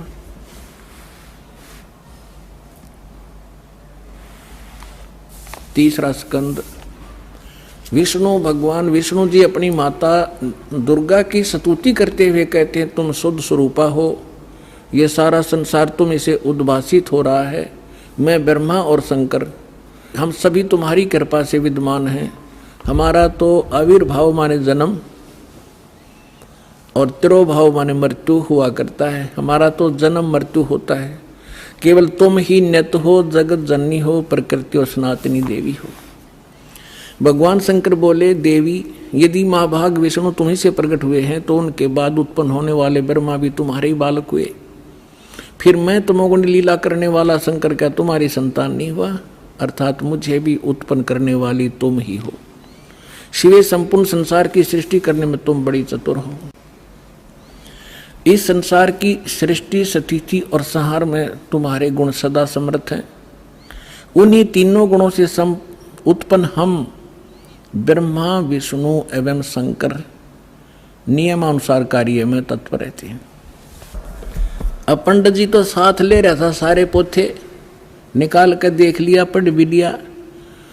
उसको मालूम था कि सामने जो श्रोता है ये सब अशिक्षित, और कह दिया कि झूठ बोलता है, इसमें कुछ नहीं है। परमेश्वर ने कहा कि रुद्र संहिता के अंदर देखिएगा, ब्रह्मा विष्णु और शिव जी की उत्पत्ति दिखाते हैं आपको, आप देखिएगा। तो उसने देखा जो मालिक ने बताया। अब आप देखिए पुण्यात्मा, क्यों अभी तक ये सारा वर्बली बकवाद चल रही थी। अब दास ने जब इस मिशन को स्टार्ट किया तो आम भक्त हमारे भक्तों से कहता था, वो कैसा टीचर है, पुस्तक पढ़ पढ़ के सुनाता है, अपना अनुभव बताना चाहिए। अरे वेदों से, गीता इन सदग्रंथों से अलग जो अनुभव अपना बताता है वो शास्त्र विरुद्ध है, वो बिल्कुल यूजलेस है। ये हमारा सिलेबस है। हम सिलेबस तो बाद में देखा दास को, न तो उस मूल ज्ञान से जो परमात्मा का ज्ञान था उसके आधार से भक्ति शुरू की थी। इन सदग्रंथों को बाद में देखा है, ये यूं का यूं मिला। तो आपको दृढ़ करने के लिए और आपको सच्चाई से परिचित कराने के लिए ये सदग्रंथ दिखा रहा हूं, मुझे नहीं जरूरत थी इनकी। जैसे एक अंधा था, अंधेरे में लालटेन लिए जा रहा था, आगे से बच्चे आ रहे थे उछल कूद करते हुए। उसने कहा, बच्चों देखना देखना बच्चों, मैं अंधा हूं, बेटा ध्यान से चलना, मैं अंधा हूं, देखना मुझसे ना टकराना। अब बच्चों ने आकर देखा कि आदमी अंधा बतावे और लालटेन हाथ में ले रहा, टॉर्च या लालटेन लैंप। उन्होंने चारों तरफ से घेर के कहा, बाबा सचमुच आप अंधे हो? कहाँ बेटा अंधा हूं मैं। फिर लालटेन किस लिए ले रखी है? कि तुम आंखों वालों के लिए, कहीं मेरे से टकरा के बुढ़ डेग दे ही ना तोड़ दो, आपके लिए है, ताकि इस रोशनी में तुम्हें पता लग जाए कोई बूढ़ा व्यक्ति आ रहा है, साइड से निकल जाओ, मुझसे टकराओ नहीं, मैं अपने इसलिए आपके लिए लिए हुए हूँ। तो दास तो इस ज्ञान को पहले सुना रहा था सन 1994 से लेकर सन 2000 तक। वर्बली जो मालिक ने ज्ञान दिया था यही सुना रहा था, ये ब्रह्मा विष्णु महेश नासवान है, इनकी जन्म मृत्यु होती है, ये इष्ट रूप में पूज्य नहीं है लेकिन अनादरणीय नहीं है। लेकिन दास के सामने समस्या थी कि इस बात को, दास की वर्बली इस कहानी को कोई नहीं सुनेगा हिंदू, और विरोध खूब होगा।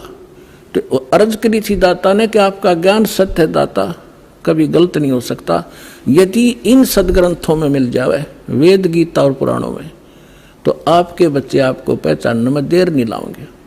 ऐसी प्रेरणा की परमात्मा ने 2001 में गीता उठा के देखी, जो का तू ज्ञान पाया। क्योंकि परमात्मा ने कहा था अपनी वाणी में कि वेद मेरा भेद है, मैं ना मिलूं वेदन के माही, पर जौन वेद से मैं मिलूं वो वेद जानते नहीं। तो इसके आधार से जब सब सदग्रंथ देखे तो जो का तो ज्ञान मिला। ओए होए, तीन देव की जो करते भक्ति, उनकी कदे ना होवे मुक्ति। और परमात्मा कहा करते, धर्मदास ये जग बौराना, कोई न जाने पद निर्वाणा। यही कारण मैं कथा पसारा, जग से कोई ये इकराम नियारा। अब मैं तुमसे कहूँ चताई, त्रिदेवन की उत्पत्ति भाई। माँ अष्टंगी पिता निरंजन, ये जमदारुण वंशन अंजन। तीन पुत्र अष्टंगी जाए, ब्रह्मा विष्णु शिव नाम धराए। 600 वर्ष पहले भगवान उस सुख संवेद में ये अमृत ज्ञान बता गए थे। लेकिन उस समय इतना विरोध किया था इन नकली संतों मंडलेश्वरों ने, परमात्मा के साथ कहर तो ले थे। वो सारी लीला धीरे धीरे सुनाएंगे आपको। आज वही ज्ञान हमारे पुराण बता रहे हैं कि ब्रह्मा विष्णु महेश के माता पिता हैं, दुर्गा इनकी माता है, ये ज्योत स्वरूपी निरंजन ये काल इनका पिता है। और ये भगवान 600 वर्ष पहले बताया करते, क्योंकि वो तो दादा है इनके। दादा तो बाप की भी डेट ऑफ बर्थ बता और पोत्या की भी बता दे, तो पहले बता कर जा रहे थे। अरे नकलियान हमारे तक सारा अज्ञान भर रखा था। अब देखिएगा शिव पुराण, ये संक्षिप्त शिव पुराण सचित्र मोटा टाइप केवल हिंदी, गीता प्रेस गोरखपुर से प्रकाशित है। इसके संपादक कौन है?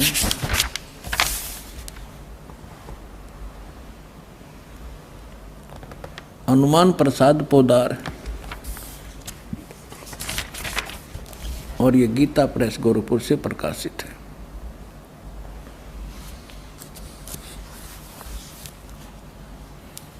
ये देखिएगा, ये है रुद्र संहिता, और यहाँ अध्याय नंबर 5 हम यहाँ पर पढ़ेंगे थोड़ा सा।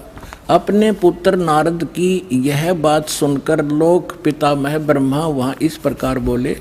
हमने 98 से प्रारंभ किया है, 98 से 98 से। अब हम 99 पर पढ़ लेंगे, 99 पर।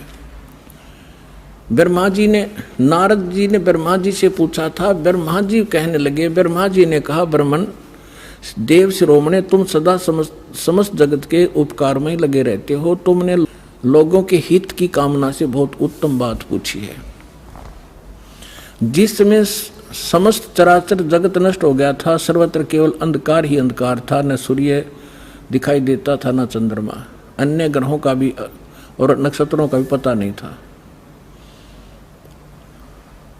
उस समय तत् सत ब्रह्म, इस श्रुति में जो सत सुना जाता है एकमात्र वही शेष था। अब हम 100 पृष्ठ पर आगे अपने काम की बात पढ़ेंगे। शिव महापुराण रुद्र संहिता हम पढ़ रहे हैं।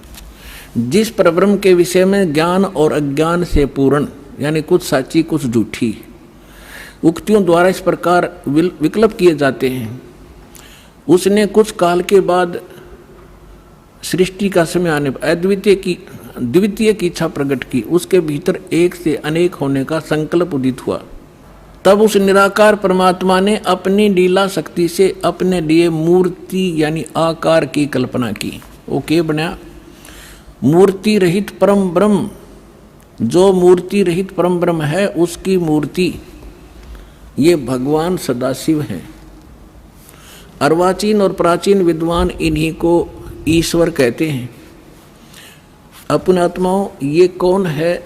सदाशिव ये काल है, और ये इसने प्रतिज्ञा कर रखी है कि मैं कभी किसी के सामने अपने काल रूप में, ओरिजिनल रूप में नहीं आऊँगा। जो श्री कृष्ण के अंदर से निकल कर इसने अर्जुन को दिखाया था भयंकर रूप, वो है इसका असली रूप। तो ये क्या करता है? अपने पुत्र किसी को ब्रह्मा के रूप में दर्शन देता है, किसी को शिव के रूप में, किसी को विष्णु के रूप में। तो यहाँ ये काल के विषय में ब्रह्मा जानकार नहीं है। ये कौन है? कहते वो निराकार था, फिर साकार बन गया सदाशिव। अब देखो सदाशिव कौन है? भगवान सदाशिव है वो मूर्ति। अर्वाचीन और प्राचीन विद्वान उन्हीं को ईश्वर कहते हैं। उस समय एकाकी रहकर स्वेच्छानुसार विहार करने वाले उस सदाशिव ने अपने विग्रह माने शरीर से स्वयं ही एक स्वरूप भूता शक्ति यानी दुर्गा की सृष्टि की, एक स्त्री की सृष्टि की, जो उनके अपने श्रेयंग से कभी अलग होने वाली नहीं थी। उस पराशक्ति को प्रधान प्रकृति गुणवती माया बुद्धि तत्वों की जननी तथा विकार रहित बताया गया है। वह शक्ति अंबिका कही गई है। अब ये क्या कह रहा है ब्रह्मा जी? पुण्यात्माओं, अब देखो कमाल की बात है। देवी पुराण के अंदर तीसरे स्कंद में ब्रह्मा जी अपने पुत्र नारद को बताता है कि बेटा, मैं जब उत्पन्न हुआ मैं कमल के फूल पर बैठा था और युवा मेरा शरीर था। मुझे नहीं मालूम मैं किसने उत्पन्न कर दिया, मेरा उत्पत्ति करता कौन है, मैं कुछ नहीं जानता। अब यूँ बताओ है उस अपने बाप की उत्पत्ति वो क्यों कर बना? तो ये आप पे कह रहा है कुछ सच्ची कुछ झूठी। तो ये इसने परमात्मा जब प्रथम बार आए थे वो इस ब्रह्मा से मिले, विष्णु जी से मिले, शिव जी से मिले थे। उनको सृष्टि रचना सारी कथा सुनाई थी। इन्होंने एक बार तो स्वीकार किया था, फिर काल प्रेरणा से माल्य के ज्ञान को रिजेक्ट कर दिया था। अब वो सुना हुआ ज्ञान यहाँ कुछ अटकलबाजी कर रहा है। ये परमात्मा ने तो ये बता रखा है कि इस काल ने दुर्गा को खा लिया था, बुरी नीयत वो उसके पेट में चली गई थी, फिर वो परमेश्वर ने आकर निकाली थी, तब ये दोनों पति पत्नी रूप में रहने लगे थे। अब ब्रह्मा जी इसको दूसरे ढंग से कह रहा है कि उस सदाशिव ने इसने सिर पैर का पता नहीं कि उसने अपने शरीर से एक स्त्री उत्पन्न की जो कभी उसके अंग से अलग होने वाली नहीं थी। अब ये देखिए, उस समय एकाकी रहकर स्वेच्छानुसार विहार करने वाले सदाशिव ने अपने विग्रह से स्वयं ही एक स्वरूप भूता शक्ति की सृष्टि की जो उनके अपने श्रेयंग से कभी अलग होने वाली नहीं थी। वो कौन है? उस पराशक्ति को प्रधान भी कहते हैं। ये प्रधान शब्द रखियो याद, प्रकृति भी याद रखना। ये प्रधान और प्रकृति शब्द आपके श्रीमद् भगवद गीता के अंदर दास सिद्ध करेगा कि दुर्गा और काल के संयोग से ब्रह्मा विष्णु महेश की उत्पत्ति हुई। वहाँ ये प्रधान और प्रकृति शब्द है। तो ये समझना कौन है ये प्रधान? ये कह रहे हैं उसी को प्रधान प्रकृति गुणवती माया बुद्धि दोनों तत्वों की जननी तथा विकार रहित बताया। वह शक्ति अंबिका कही गई है। उसी को प्रकृति सर्वेश्वरी और त्रिदेव जननी, ओह ब्रह्मा विष्णु महेश की माता, उनको उत्पन्न करने वाली नित्य और मूल कारण भी कहते हैं। सदाशिव द्वारा प्रकट की गई यानी उसके शरीर से निकली हुई उस शक्ति के 8 भुजाएं हैं, अष्टंगी। 3 पुत्र अष्टंगी जाए, ब्रह्मा विष्णु शिव नाम धराए। 600 वर्ष पहले मालिक बता गए थे। आज हमारे ये पवित्र सदग्रंथ उसको सेकंड कर रहे हैं, समर्थन कर रहे हैं भगवान की वाणी का। और जिनको संस्कृत भी नहीं आवती है ब्राह्मण कहा करते, और गुरु जी हमारे क्या जाने दानक जुला, वो समृद्ध थे, सब वो प्रत्येक चींटी तक की भाषा जानते, सब पशु पक्षियों की भाषा जानते हैं। और इन्होंने उसको रिजेक्ट करके डाल रखा था लाल को। अब संभालो पुण्यात्माओं, आपका कल्याण हो जाएगा।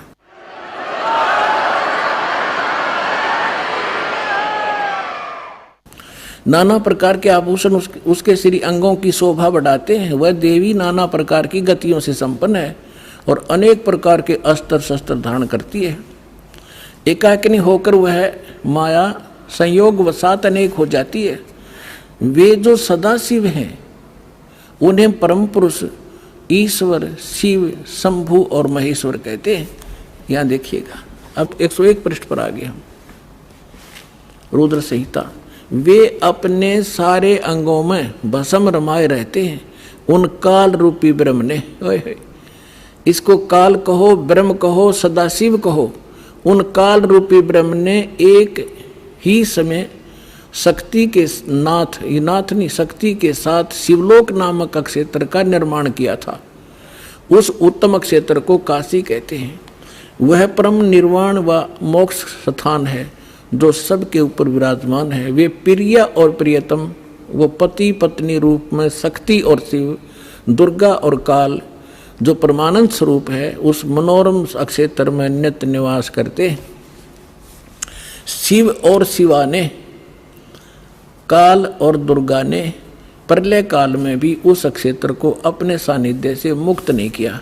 अब यहाँ देखना, देवर से एक समय उस आनंद वन में रमण करते हुए शिवा और शिव के मन में, दुर्गा और काल के मन में, ब्रह्म के मन में यह इच्छा हुई कि किसी दूसरे पुरुष की सृष्टि करनी चाहिए, यानी कोई संतान उत्पन्न करनी चाहिए। ऐसा विचार करके देखिएगा, जिस पर यह सृष्टि संचालन का महान भार रखकर हम दोनों केवल काशी में रहकर इच्छा अनुसार विचरें और निर्वाण धारण करें। इन्होंने ये सोचा कि वे एक पुत्र उत्पन्न करें और उसके हवाले सारा इंचार्ज दे दे, हम फिर आराम तरह करेंगे। देख, ऐसा निश्चय करके शक्ति सहित सर्वव्यापी परमेश्वर शिव ने अपने वाम भाग के 10वें अंग पर अमृत मल दिया। ये तटपट करनी थी, यानी उन पति पत्नी व्यवहार किया। फिर तो वहां से एक पुरुष प्रकट हुआ, एक लड़का उत्पन्न हुआ। ये देखिएगा 102 पृष्ठ पे, रुद्र संहिता हम पढ़ रहे हैं। शिव ने कहा, वत्स, शिव ने कहा, बेटा, व्यापक होने के कारण तुम्हारा विष्णु नाम विख्यात हुआ। अब काल और दुर्गा का बेटा यानी विष्णु की उत्पत्ति होगी, दोनों से सिद्ध हुआ। अब यहाँ देखो, ये 6वां अध्याय समाप्त हुआ। अब यहाँ देखिएगा 7वां शुरू हुआ। ब्रह्मा जी कहते हैं देवर से, तत्पश्चात कल्याणकारी परमेश्वर शाम सदाशिव ने पूर्ववत प्रयत्न करके जैसे विष्णु उत्पन्न किया था, दोनों ने पति पत्नी व्यवहार करके मुझे अपने दाहिने अंग से उत्पन्न किया। मुने उस महेश्वर ने मुझे तुरंत अपनी माया से मोहित करके नारायण देव की नाभि कमल में डाल दिया, फिर लीला पूर्वक मुझे वहां से प्रकट किया। इस प्रकार इस कमल के से उत्पन्न के पुत्र के रूप में मुझे हिरण्यगर्भ का जन्म हुआ। अब ये शिव पुराण का अनुवाद करता विचलित हो गया कि यहाँ तक, क्योंकि शिव का पुजारी होगा यू, इसने यहाँ तो कर दिया कि विष्णु और ब्रह्मा की उत्पत्ति तो बता दी क्लियर कि सदाशिव काल रूपी ब्रह्म और दुर्गा, इनसे दोनों की उत्पत्ति होगी। अब यहाँ विचलित हो गया यो, ले कहते हैं चोर चुरावे तुमड़ी और गड्ढे पानी में, वो गड्ढे हुआ उपरावे न सच्चाई छानी नहीं। अब इन तीनों के पिता हैं ये और सिद्ध करते हैं। इसके 24 पृष्ठ पे आपको दिखाते हैं। ये विद्वेश्वर संहिता है। एक समय क्या होता है, एक समय ब्रह्मा और विष्णु जी का इस बात पर झगड़ा हो गया, युद्ध हो गया। ब्रह्मा जी कहने लगे मैं तेरा बाप विष्णु जी को, विष्णु जी कहने लगे मैं तेरा बाप, तो मेरी नाभि कमल से उत्पन्न हुआ। इन दोनों का झगड़ा हो गया। ये लंबी कहानी फिर बताएंगे। तो इनके पिता ने सोचा ये लड़का मरेंगे, उसने इनके बीच में एक लिंग खड़ा कर दिया, एक तेजो में पिलर, नीचे से बहुत लंबा चौड़ा। ये दोनों युद्ध करना बंद करके उसके और छोर खोजने लगे। तब ये पहुंच गया अपने पुत्र शिव का रूप धारण करके, और फिर इनसे कहने लगा कि तुम ज्ञान देने लगा, समझाने लगा। तो इन्होंने फिर जो प्रश्न उत्तर किए वो सुनाते हैं, देखिएगा, इससे पता चलेगा ये कौन है। ये है विद्वेश्वर संहिता, संक्षिप्त शिव पुराण, और पृष्ठ नंबर 24 पे ये है ब्रह्मा जी और ये है विष्णु जी, ये बीच में इनका एक स्तंभ है। अब हम यहां आ जाते हैं 25 पृष्ठ पे। ब्रह्मा और विष्णु ने पूछा, प्रभु, ब्रह्मा विष्णु फिर उसे वार्ता करने लगे काल से, सृष्टि आदि 5 कर्तों के लक्षण क्या है, ये हम दोनों को बताइए। भगवान शिव बोले, ये काल बोला, काल रूपी ब्रह्म बोला, मेरे कर्तव्यों को समझना अत्यंत गहन है, तथापि मैं कृपा पूर्वक तुम्हें उनके विषय में बता रहा हूं। आगे देखो, हम अपने मतलब की पढ़ लेंगे, ये 26 नंबर पे आ गया। अब ये क्या कह रहा है काल अपने इन ब्रह्मा और विष्णु दोनों को, पुत्रों, तुम दोनों ने तपस्या करके प्रसन्न हुए मुझ परमेश्वर से सृष्टि और सतिथि नामक 2 कृत प्राप्त किए। ये दोनों तुम्हें बहुत प्रिय हैं। इसी प्रकार मेरी विभूति स्वरूप रुद्र और महेश्वर ने, ये ने है गलत से मेरे विस्मृत, ने 2 अन्य उत्तम कृत संहार और तिरोभाव मुझसे प्राप्त किए हैं। अब क्या हो गया, 2 थे ब्रह्मा विष्णु और ये महेश्वर और रुद्र, इन चारों का बाप है ये बोलने वाला, जो बस इतना सिद्ध करना चाहो था दास आपको। अब परमात्मा ने बताया कि 3 पुत्र अष्टंगी जाए, ब्रह्मा विष्णु शिव नाम धराए, और 3 देव की जो करते भक्ति, उनकी को देना हो वह मुक्ति। गुण तीनों की भक्ति में ये भूल पड़ो संसार, कहे कबीर निज नाम बिना कैसे उतरो पार। अब सर्वानंद कहने लगे कि झूठ बोलता है, ऐसा कुछ नहीं लिखा है, क्योंकि ये नकली विद्वान इसी बात का लाभ उठाकर हमारा नाश करने में सफल हुए कि वो संस्कृत भाषा जानते थे और पूरा समाज अशिक्षित था, इनका यूं दाव लग रहा था। अब उसने क्या किया कि जो मतलब की बात थी वह छोड़ दी, और उसने जो कंठस्थ याद कर रखे थे श्लोक गीता के, वेदों के, वो संस्कृत बोलने लग गया। काफी देर तक रुका नहीं, डाटा को आध पौन घंटे तक संस्कृत बोलता रहा, संस्कृत बोलता रहा। और वो सामने वाले जितने जुलाहे बैठे थे बेचारे भोले वाले, माई बहन बेटी भगत, वह ये भी नहीं समझ पा रहे जो पंडित जी बोल के रहा है। उन्होंने फिर ताड़ी पीट दी, वाह पंडित जी, वाह सर्वानंद, वाह पंडित जी, कमाल कर दिया। अब उनकी प्रशंसा से सर्वानंद विजयी हो गए और परमात्मा पराजित कर दिए। आज तक यह न्यों बिजली गिर रही थी बगैर इन इंस्ट्रूमेंट के, जो भगवान ने आज आपको समझाने के लिए बनवाए हैं जीव से। ना जीव बना दिए इंस्ट्रूमेंट, ये पहले यही था। ये मनुष्य 4 युग का इतिहास तो आपके पास है, द्वापर ताई। अभी 50 वर्ष से पहले थे हमने देखे बैलगाड़ी खचड़ खचड़ने घसीटे अंडा करते, काठ के पहिए, काठ की गाड़ी, और उससे पहले एक रेडू में 6 खच्चर जोड़ कर रथ बना के घसीटे फिरा करते थे। कहाँ गई थी मनुष्य की विधि? ये परमात्मा ने दया बख्शी आपके लिए। और अभी 10 वर्ष से हो रहा है, 12 वर्ष से हो रहा है, ये सब विकास कराया दाता ने, ताकि अपने बच्चों को वर्ड टू वर्ड समझा दूँ, ताकि ये पहचान ले मेरे को। अरे 1 मिनट में जा छोड़ दो इनको सतलोक में, पीछा छूटे यहाँ से।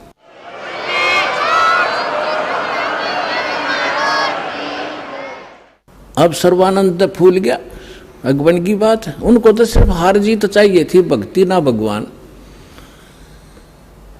तो परमात्मा बोले भाई ठीक है सर्वानंद, आप जीत गए, मैं हार गया, अब ठीक है जा तू अपने घर ने। कहने लगा से नहीं जाऊंगा, मेरी माँ ने कहा है कि लिख कर दे तू। परमात्मा बोले मैं तो अशिक्षित हूँ, तू लिख ले, आप लिख लो, मैं अंगूठा ला दूंगा। हाँ ठीक है। उसने लिख लिया। शास्त्रार्थ में सर्वानंद विजयी हुए और कबीर जी पराजित हुए। परमात्मा का अंगूठा लगवा लिया और लेकर कागज ने चल पड़ा। अब वहां जाकर उसको माँ बोली रे भाई आ गया? कहाँ आ गया माँ? हो गया तुम्हारा शास्त्रार्थ? हक हो गया। 2 मिनट में हार गया। उसने जाते हार मान ली माँ मेरे से। तो उसकी माता जी ने कहा कि बेटा मैंने जो प्रार्थना की थी आपसे, कुछ लिखवा के लाया तू? हाँ, मैं कच्चा काम थोड़ा ही करता हूँ, ये देख। माँ बोली बेटा पढ़ के सुना। अब उसने पढ़ा। शास्त्रार्थ में सर्वानंद हार गया कबीर साहब विजयी हो गए। उसकी माँ बोली रे तू तार का रहा मूर्ख, अब पढ़ने लग रहा। ओहो माता जी ऐसा है ना, मैं कई दिन से शास्त्रार्थ में लगातार रात्रि में जाग रहा था, गलती से लिखा गया मेरे से उल्ट लिखा गया। अकजा अब के ठीक लिख ले तू। वो दूसरी बार फिर पहुंचा कि कबीर जी ऐसे है, मेरे से लिखने में कोई त्रुटि रह गई है, मेरी माँ नहीं मान रही है, फिर से लिखवाना पड़ेगा। अब फिर लिख लो पंडित जी, मेरा कौन सा अंगूठा किससे है, कितनी बार लवा ले। उसने लिख लिया खूब सूझबूझ से। शास्त्रार्थ में सर्वानंद विजयी हुए, कबीर जी पराजित हुए, परमात्मा ने अंगूठा ला दिया। वो फिर जाकर कहा कि ले माता जी सुनाऊं। पहले तो उसको ही भ्रम था कि शायद मेरे से गलत लिखा गया होगा। अब सुना बेटा, शास्त्रार्थ में सर्वानंद उड़ अटक गया। अब बोला आगे बोलता क्यों ना, नहीं बोला माँ कभी गलत लिखा गया है। तो शास्त्रार्थ में सर्वानंद हार गए, कबीर साहब विजयी हुए, उसमें फिर ये लिखा पाया। उसका फिर भ्रम रह गया कि माँ फिर लाऊं लिखवा कर, जा बेटा फिर लिखवा ला। अब तीसरी बार फिर परमात्मा बोले लिख लो, होगी लगी होगी चूक आपके, कोई बात ना। उसने फिर ऐसे लिख लिया और परमात्मा का अंगूठा लगवा लिया। अब जब उसने सोचा कि जब मैं बाहर पढ़ता हूं तो ये ठीक पावे है, और माँ के सामने जाता हूं इसमें यह के बिजली गिरे, तो बाहर से ही आंगन से ही उस पर नजर टिका ली। अपने घर में घुसने से पहले उस पर न्यू करता जा, कति न्यू डांट रहा नजर। अकमाता सुनाऊं अक सुना, उसके सामने अक्सर पलट गए जैसे कंप्यूटर में पलट जाया करे। और न्यो का न्यो पकड़ गया, बैठ गया कलेजा पकड़ के। उसकी माँ बोली रे बोलता क्यों ना, तेरी बोलती क्यों बंद होगी विद्वान, बोल क्या लिख रखा है इसमें। वह कागज हाथ तो छूट गया उसके। उसकी माँ बोली बेटा भगवान आए हैं, तेरी बुद्धि भ्रष्ट हो रही है, ये 4 अक्षर सीख के और तू विद्वान पाक रहा है। जो ज्ञान उस परमात्मा का है तेरे पास तक कख भी नहीं बेटा, मैं तेरी भी कथा सुन रखी है, बहुत दिन हो गए। अब अपनी माँ के चरणों में पड़कर रोने लग गया। नो बोला माँ मैं तो घना नीच हूँ, सचमुच जो वो बोल रहे थे सारी लिखी है पुराणों में, जो वो बतावे थे, और मैंने अहंकार वश कति नहीं मानी। तो माँ बोली बेटा मेरी आत्मा कह रही है तू इकलौता पुत्र है, और तू ऐसा बिरान माटी ऐसी दुर्गति होगी तो कुत्ते की योनि में जागा बेटा। या विदुता काम नहीं आवे, भगवान की शरण और वो मंत्र में काम करेंगे, मेरी आत्मा खुश हो जाएगी, तो नाम ले ले। न बोला माँ मेरे साथ चलो, मैं अब तो जाऊंगा, मैंने शर्म आवेगी। अब चल मैं तेरे साथ चलूंगी बेटा। जाके चरणा में डाल दिया कि परमात्मा तेरा बालक है, भूल होगी इससे और नाम दे दो। परमात्मा बोले कोई बात ना बेटा, सारे मेरे ही तो बच्चे हैं, जिस दिन ये मुझे पहचान लेंगे झगड़ा ही मिट जाएगा। इस प्रकार सर्वानंद का कल्याण हुआ।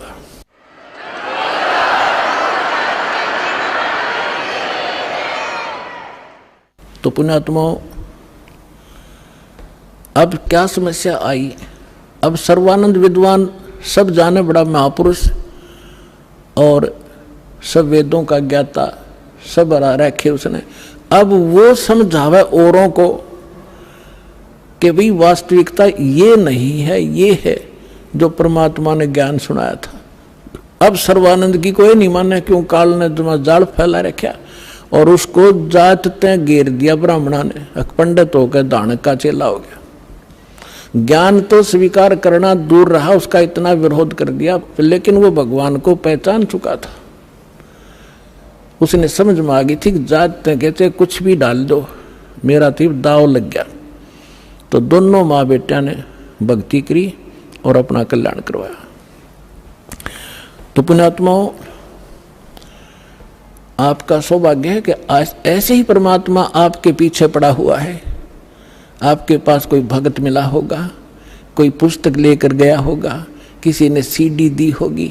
वो प्रेरणा अपने बच्चों के माध्यम से कहते करे कराव साइया मन में लहर उठा और दादू सिर जब दर जीव के आप बगल हो जा। परमात्मा कहते हैं गोता मारो स्वर्ग में और जा बैठू पाताल, गरीबदास ढूंढता फिर वो अपने हीरे मोती लाल। मैं रोत हूँ सृष्टि को, सृष्टि रोए मोहे, और कह कबीर इस योग को कोई समझ नहीं सकता कोई। मैं तुम्हें रो रहा हूं कि तुम मेरे बच्चे हो, तुम काल के फंस गए हो, तुम्हारी यहाँ कितनी दुर्गति हो रही है, कोई मनुष्य जीवन में सुखी नहीं, अगले जन्म में क्या हालत होगी, कुत्ते और गधे की योनियों में आप जाओगे। और आप मुझे खोज रहे हो, हे भगवान, हे सर्व सुखदाई, हे संकट मोचन। और मैं कहता हूं मैं भगवान हूं, तुम नखरे करते हो, तो भगवान कैसे होगा, धानक है, दुल्हा है, राम और कृष्ण भगवान, और किसी को राहत नहीं मिल रही। तो परमात्मा कहते मैं रोवत हूँ सृष्टि को, क्योंकि तुम मेरे बच्चे हो, यहाँ फंस गए गलत जगह पर।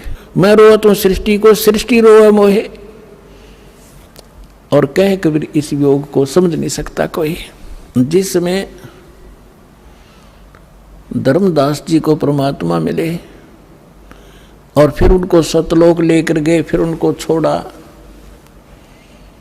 वापस अपने यथास्थान को दिखाकर अपनी वास्तविकता से परिचित करा के जब परमेश्वर ने धर्मदास जी को नीचे छोड़ा तो फिर वो समझ गए, क्योंकि सारी लीला मालिक ने की हुई थी।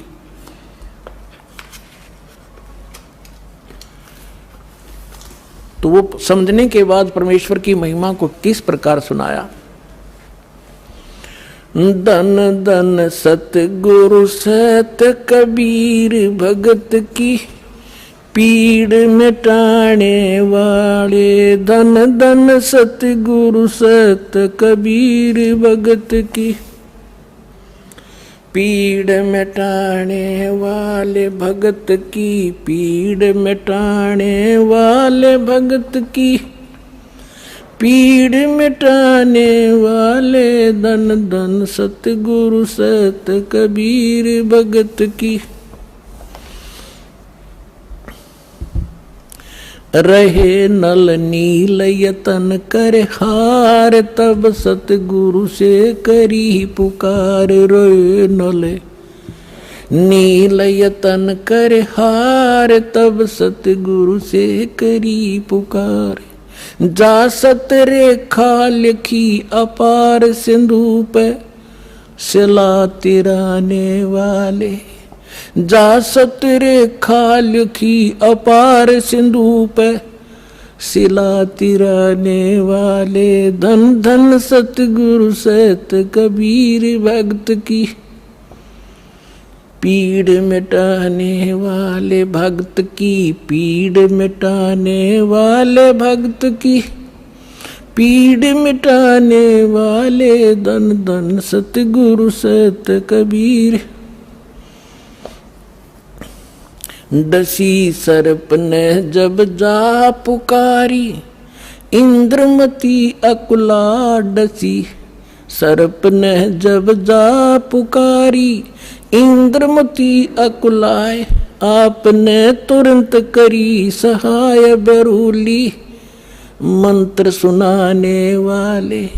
आपने तुरंत करी सहाय बेरूली, मंत्र सुनाने वाले। धन धन सतगुरु सत कबीर भगत की पीड़ मिटाने वाले, भगत की पीड़ मिटाने वाले, भगत की पीड़ मिटाने वाले। धन धन सतगुरु सत कबीर भगत की पीड़ मिटाने वाले।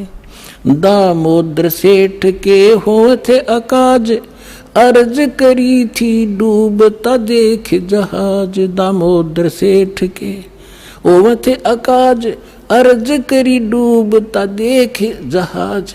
लाज मेरी रखियो गरीब नवाज, समुद्र से पार लंघाने वाले। लाज मेरी रखियो गरीब नवाज, समुद्र से पार लंघाने वाले। धन धन सतगुरु सत कबीर भगत की कह कर जोड़ दीन धर्मदास दर्श दे, पूर्ण करियो आस।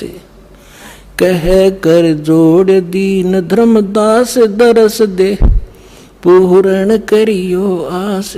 मेटियो जन्म मरण की तरास, सत्य पद प्राप्त कराने वाले, मेटियो जन्म मरण की तरास सत्य पद प्राप्त कराने वाले, धन धन सतगुरु सत कबीर भगत की पीड़ मिटाने वाले, भक्त की पीड़ मिटाने वाले, भगत की पीड़ मिटाने वाले, धन धन सतगुरु सत कबीर भगत की। कह कर जोड़ दीन धर्मदास दरस दे, पूर्ण करियो आस। कह कर जोड़ दीन धर्मदास दरस दे, पूर्ण करियो आस। मेटियो जन्म मरण की तरास, सत्य पद प्राप्त कराने वाले, मेटियो जन्म मरण की तरास, सत्य पद प्राप्त कराने वाले, धन धन सतगुरु सत कबीर भगत की पीड़ मिटाने वाले। एक समय बनारस के अंदर, काशी के अंदर एक दामोदर नाम के बहुत बड़े व्यापारी रहा करते थे, बिजनेसमैन। उनका अपना एक पोत था, समुद्री जहाज था, और उसके साथ वो व्यापार करने के लिए समुद्र मार्ग से दूसरी स्टेटों में जाया करते थे। उसके साथ और भी उसी शहर के आसपास के काफी अन्य बनिए लोग भी साथ जाते थे उसके जहाज में किराए पर, और अपना सौदा लाया करते थे। सेठ जी बाहर गए हुए थे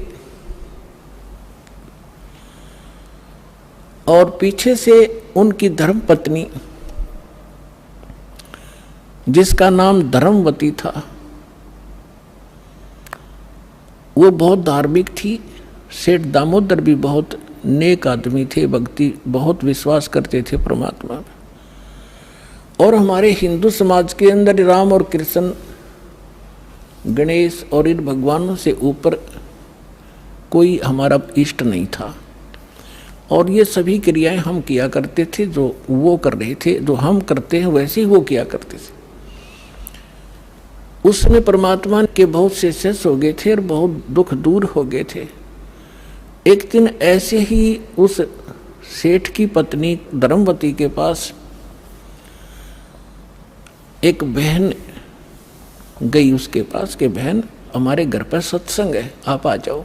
तो उसने सोचा चल, वो बहन ज़्यादा उसके निकट थी और पहले कई बार चर्चा कर रखी थी उसने परमात्मा की।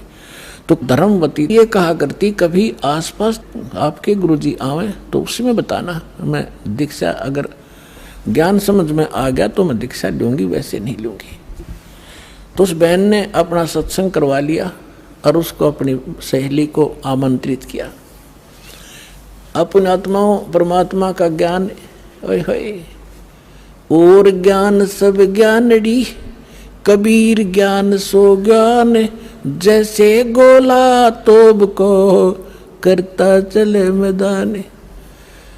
परमात्मा ने सृष्टि रचना सुनाई। परमात्मा जहाँ भी नया सत्संग करते थे सबसे पहले सृष्टि रचना सुनाया करते थे, और फिर मालिक की वाणी में उनके शब्द में ज्यादा कसक थी, आत्मा तुरंत खिंच जाती थी। सारा ज्ञान सुना।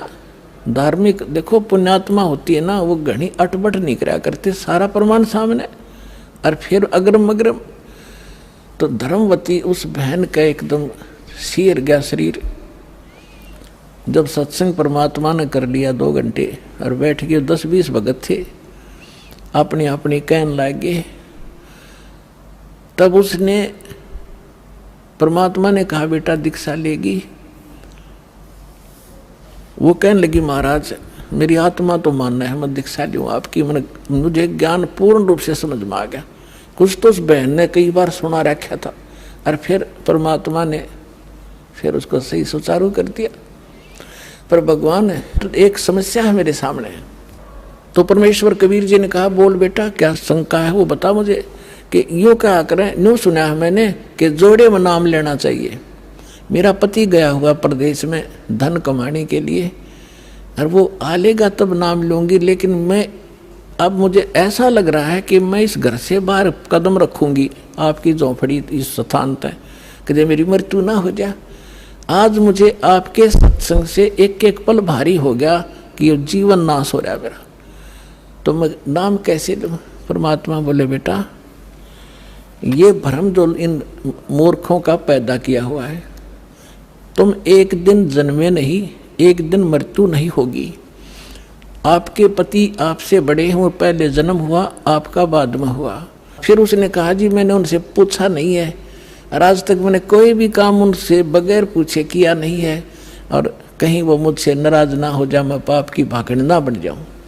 परमात्मा ने कहा बेटा, आत्म कल्याण के मार्ग में किसी से पूछने की आवश्यकता नहीं, और सभी कामों में सलाह ले सकते हो, सभी बातों में। इसमें एक पल भी देर नहीं करनी चाहिए, कोई पाप नहीं लगे। अब वो चाहे नो ठीक, गुरु जी के मुख से जो शब्द सुन लियो फाइनल सच्ची है, महाराज फिर दीक्षा दे दो। अब उसने नाम ले लिया। अब रोज ये मंत्र आप देख रहे हो, ये मंत्र दिया करते दाता सबसे पहले, केवल बीच बीच के 5। अब हम हिंदू इनके ऊपर आरूढ़ थे ही, लेकिन वो मंत्र गलत जाप करे थे। ये मूल मंत्र है इनके। जैसे आपको बहुत बार बताया है, जैसे एक भैंसा होता है या ये बैल होता है, खागड़ जिसने कहे, उसने वैसे कहे जाओ भैंसा भैंसा, कतई नहीं सुने। अरे एक बार न्यू कर दिया हुर्र, वो न्यू देखेगा और भाग उसकी तरफ दौड़ना हो जाएगा। तो उसका अट्रैक्शन है, विवश है उसके उस शब्द से, वो खिंच जाता है। तो ये वो मंत्र है। और परम संत से लिए बिना ये मंत्र सूखे जाप करने तो लाभ नहीं हो। एक नियम है, उस नियम के अनुसार ही आपने चलना पड़ेगा। तो ये मंत्र दिए उसने, तो गदगद होगी, अक्सर भगवान ही न था। यही तो हम देवता पूजा करते थे। परमात्मा ने कहा बेटिया पूजा नहीं है, ये यहाँ के संरक्षक हैं, और मूल पूजा तो सतगुरु की है। अब परमात्मा ने उस समय ये तत् और सत और सार, ये सार नाम ये छुपा कर रखना था। ये प्रथम मंत्र इसलिए दिया था कि इनके संसारिक काम सुलझे रहेंगे, इनको सुख होता रहेगा, इनकी भगवान में आस्था बनी रहेगी, और इस मंत्र से इनका जन्म मनुष्य का होता रहेगा। इन आपको यहाँ तक लाना था, इस बिचली पीढ़ी तक। धर्मदास मेरी लाख दुहाई, ये मूल ज्ञान और मूल मंत्र की तो बाहर ना जाए। मूल ज्ञान बाहर जो पढ़ी, बिचली पीढ़ी हंस नितर ही। मूल ज्ञान तब तक छुपाई जब तक द्वादश पंथ ना मिट जाए। जब तक ये कलयुग 5505 वाला समय नहीं आना था, तब तक इसको गुप्त रखना था। सभी महापुरुषों से परमात्मा ने प्रतिज्ञा दिला दी थी। तो इस मंत्र को पाकर तो गदगद होगी, खूब डट कर भजन करे, आत्मा बिल्कुल खुश होगी। जो भूत प्रेत की बाधाएं थी थोड़ी बहुत सबके घर में बढ़ रहेंगे, वो भाग भूगे, उड़गी सी काया होगी। अब क्या हुआ, सेठ जी आए 1 महीने के बाद में। अब वो बुद्धिमान बहुत थी, उसने सोचा कि मेरे पति को यदि कोई थर्ड पर्सन न्यू बतावेगा कि तेरी पत्नी सत्संग में जाती है और रात को जाती है, क्योंकि परमात्मा अधिकतर रात को सत्संग करते थे, क्योंकि दिन में तो किसी को फुर्सत नहीं छोड़ रखी काल ने धंधे में। तो उसने सोचा कि ये कहीं इसके मन में मेरे प्रति कोई दोष ना आ जा और हमारा घर नरक बन जावे। अब क्या हुआ, जिस दिन वो सेठ वापस आया उसी दिन सत्संग था भगवान का और किसी के आसपास ही। तो उसने सोचा कि अपने पति को मैं पहले बता दूं सारी कहानी, और ये ऐसा व्यक्ति है अगर मेरी बात को यो मान लेगा तो फिर ये किसी की नहीं सुनेगा। तो जब वो खाना खाने लगा, खाना खिलाते समय उसकी पत्नी ने कहा जी मेरे से गलती बन गई और मुझे अक्षमा करना, करोगे, माफ करना। तो वो कहने लगा कि मैं अपनी पत्नी पर विश्वास करता हूँ, मेरी पत्नी ऐसी गलती नहीं कर सकती जो अक्षम्य ना हो। फिर भी बता अक जी सचमुच माफ़ कर दोगे, गुस्सा तो नहीं होगे? अगर ना तू बता। मैंने जी आपके पूछे बिना मैं ऐसे मेरी पड़ोसन नाम ले रखा है और उसके साथ में सत्संग में चली गई, और परमात्मा की वाणी सुनी मैंने, मेरा दिल कर गया नाम लेने, और मैंने आपसे पूछे बिना दीक्षा ले ली। तो वो बोला बड़ी अच्छी बात, इसमें क्या पूछना था, या कोई बुरा काम किया तूने, भगवान की भक्ति की, बहुत अच्छी बात है। उसका उल्गा सा हृदय हो गया कि भगवान बड़ी दया करी दाता, ये तो बिल्कुल सरल देसी बन गया। फिर उसने एक और पॉइंट सोचा कि एक बार इसको वो सत्संग स्थल दिखा दूं जहां हम जाते और आते हैं, ताकि लोग इसको भ्रमित ना कर दें, तेरी पत्नी रात में भी जाती है तो यो आदमी का जल्दी सी सेट नहीं होया करे। और उस दिन सत्संग भी था, तो उसने कहा जी ऐसा है, गुरु जी का आज सत्संग है वहाँ पर, और मेरी साथ की सारी सहेली चली गई, मैं आपके भोजन पानी में लग गई और देर होगी और ना गई तो गुरु जी के दिन नाराज हो जा, आप मेरे साथ चल पड़ो। तो वो कहने लगा देखो मैं थका हुआ हूँ, दूर से आया हूँ, आप जाओ। और न बोली आप मैं जाऊँ कैसे, रात का काम, कोई साथ नहीं मेरे। तो कहने लगा मैं चल पड़ूंगा और जाते मुझे नींद आवेगी, बता मैं क्या सत्संग सुनूंगा। उसने पता था कि एक बार यूँ चल पड़ा और सत्संग सुन लिया तो आली नींद इसने। तो वो कहने लगी आप यूँ करियो, पीछे से बैठ जियो, नींद आ जाए तो सो जाइयो, गुरु जी कुछ ना कहा करे। तो उसने सोचा चल फिर तो कोई बात नहीं। वो दोनों पति पत्नी आ गए। अब बैठ गई पाछे ने, वो बैठ गया पीछे ने, भगतनी बैठ गई भगतमतियों में। परमात्मा ने वह सृष्टि रचना फिर सुनाई। वो तो जाने थे चोटने सामने मारना। अब लाला जी ने किसी नींद आवे थी, उसका कलेजा फट गया, थर थर कांपेगा सारा, और नौके सोके सुने ज्ञान कड़ी कसूती तरह। अब सारा ज्ञान सुन लिया। जब अपनी उसकी पत्नी आई, जी नींद तो नहीं आई, कि नींद करे मेरे तो बेचैनी होगी, काहे की नींद आवे थी, एक न्यू पूछ ले गुरु जी ते मुझे नाम दे देंगे। तो उसने जाके कहा महाराज जी भगत जी आए हैं और यूं कहे दीक्षा मिल जाएगी। कहा बेटा बोला। तब उसने क्या बोली, कहा जा नाम देंगे आपको। सेठ जी जाकर बैठ गया पास में, कहने लगा भाई सुन ले लाला जी। परमात्मा बोले देखो सेठ जी आप हो इन देवताओं के गणे पुजारी, और परमात्मा का नाम लेने के बाद आन उपासना नहीं करनी होगी। वो कहते हैं 100 वर्ष सतगुरु की पूजा, एक दिन आन उपासी और वो अपराधी आत्मा फिर पड़े काल की फांसी। 100 वर्ष गुरु की अनुसार साधना कर ली, सतगुरु के अनुसार, एक दिन भी आन उपासना कर ली ना किसी देवी देवता की, पिछली सारा भट्ठा बैठ जाएगा तेरा। तो वो लाला जी बोला सेठ दामोदर, कहने लगे महाराज जी मैं बाणिया हूँ और सौदा करना खूब जानता हूँ, मैंने सारा कुछ सुन लिया और सब कुछ देख लिया। आज मैंने सारे कथा सुन रखी खूब बड़ी बड़ी, जो ज्ञान आपने दिया इस पृथ्वी पर नहीं, और मैं जो वचन कराया करूँ दाता और पक्का करता हूँ, आप मेरे गुरु मैं आपका चेला। फिर कहा कि भाई देख मैं दानक और तू लाला जी, कल न तेरी बरादरी वाले भी तुझे धिक्कारेंगे। ने बोला जी मुझे नाम दो और आप साथ रहियो दास के, जो होगा सो देखी जाएगी, मुझे दीक्षा दो। और परमात्मा ने कहा कि और उपासना नहीं करोगे फिर किसी देवी देवता की, नहीं तो नुकसान हो जाएगा। लेकर नाम, और परमात्मा का हाथ से चित्र बनाया करते थे, वहाँ जब का हाथ से बनाया करते थे सब जगह मिला करते थे।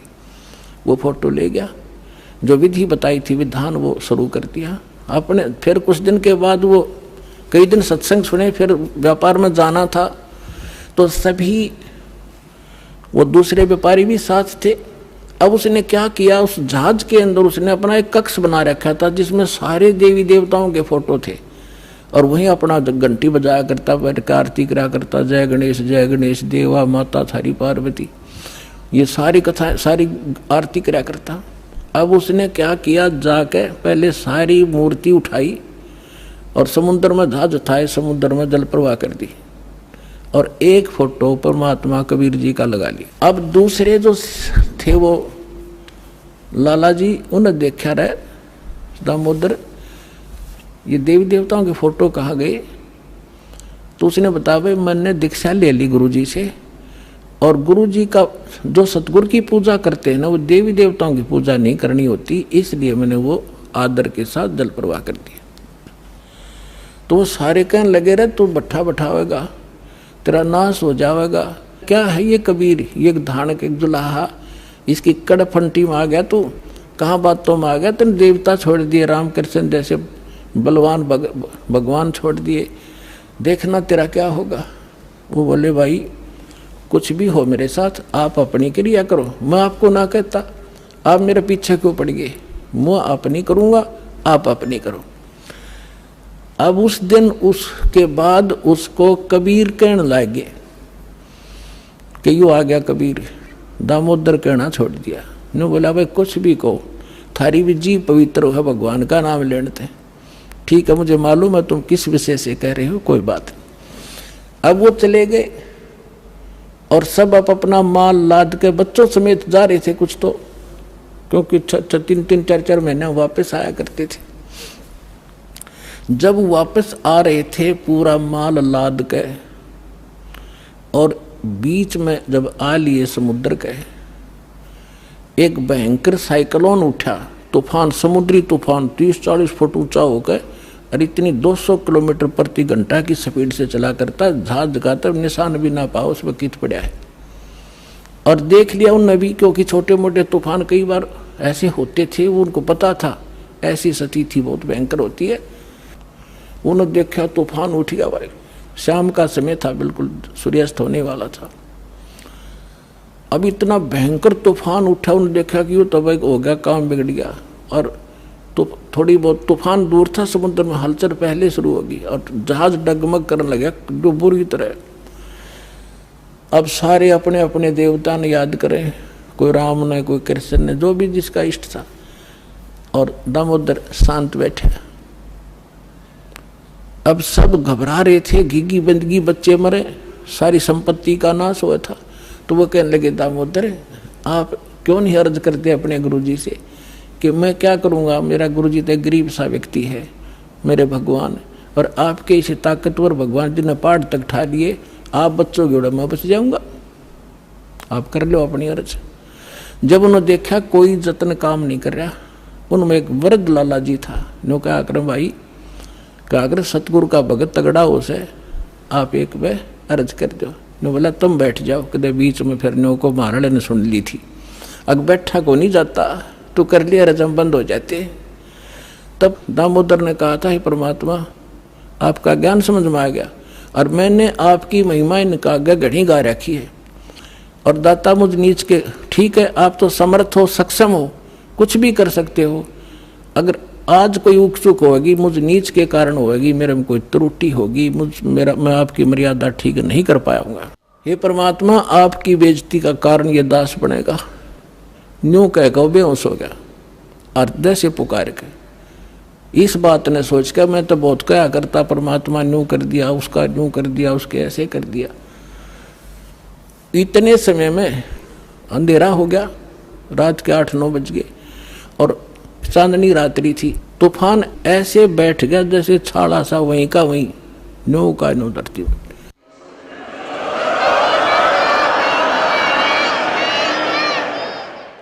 और समुद्र के जल में जरा सी भी हलचल नहीं। अब उस दामोदर को पानी के छींटे छाटे मार के मुंह पे होश में ले आए। तब उन्होंने कहा कि भाई दामोदर हमसे बड़ी घनी गलती हुई, हमने आपके गुरुदेव की बेइज्जती करी, हम कति नीच प्राणी हैं। और उन्होंने संकल्प कराया था कि यदि आज जान बच गई, हमारे भगवान तो फेल हो लिए, जब आज ये तूफान रुक गया, हमारी जान बच गई, दामोदर हम तेरे साथ चलाएंगे, नाम लेंगे उस परमात्मा का। तब दामोदर को कंधे पे बैठा लिया उन लालाओं ने, हर ने बोले बोलो दामोदर की जय। ने बोला नहीं, जय बोलो जिसने यो काम कराया है, बोलो कबीर परमेश्वर जी की जय हो।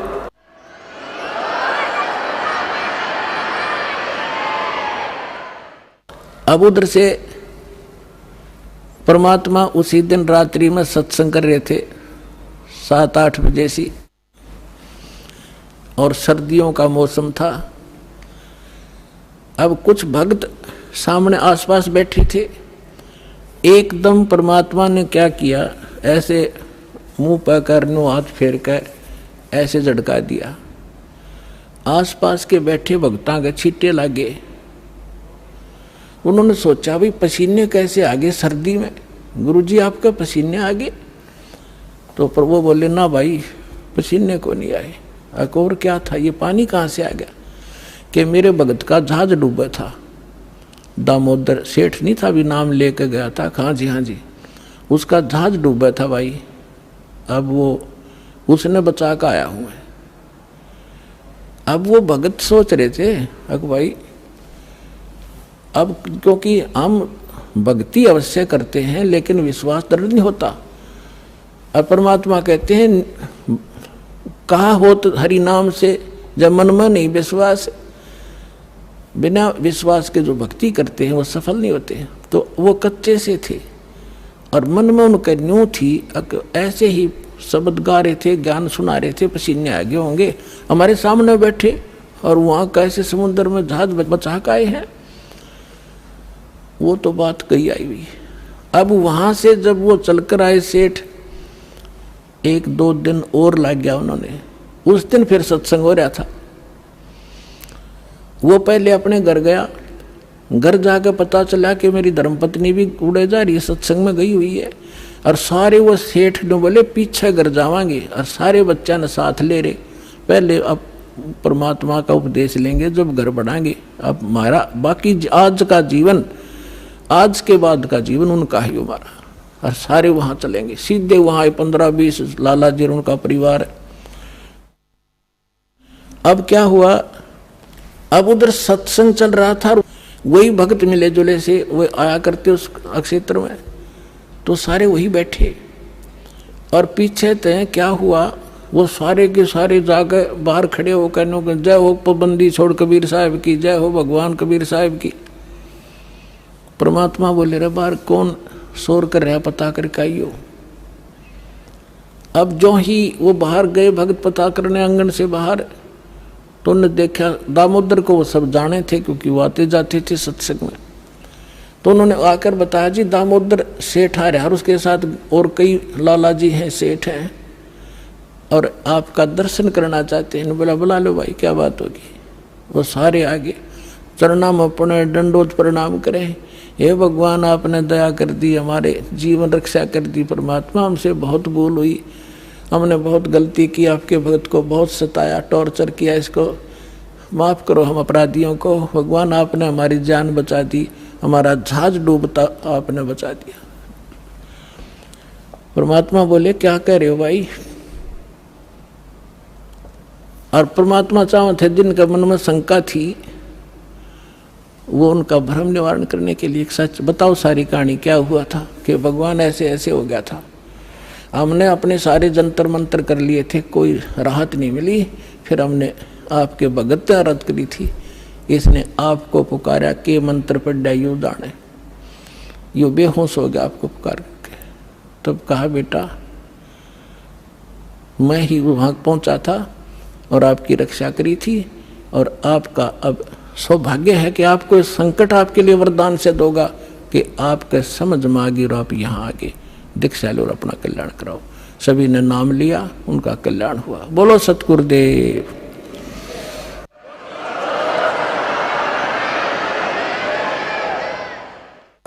दामोदर सेठ के हुए थे अकाज, अर्ज करी डूबता देखे जहाज। दामोदर सेठ के हुए थे अकाज, अर्ज करी डूबता देखे जहाज।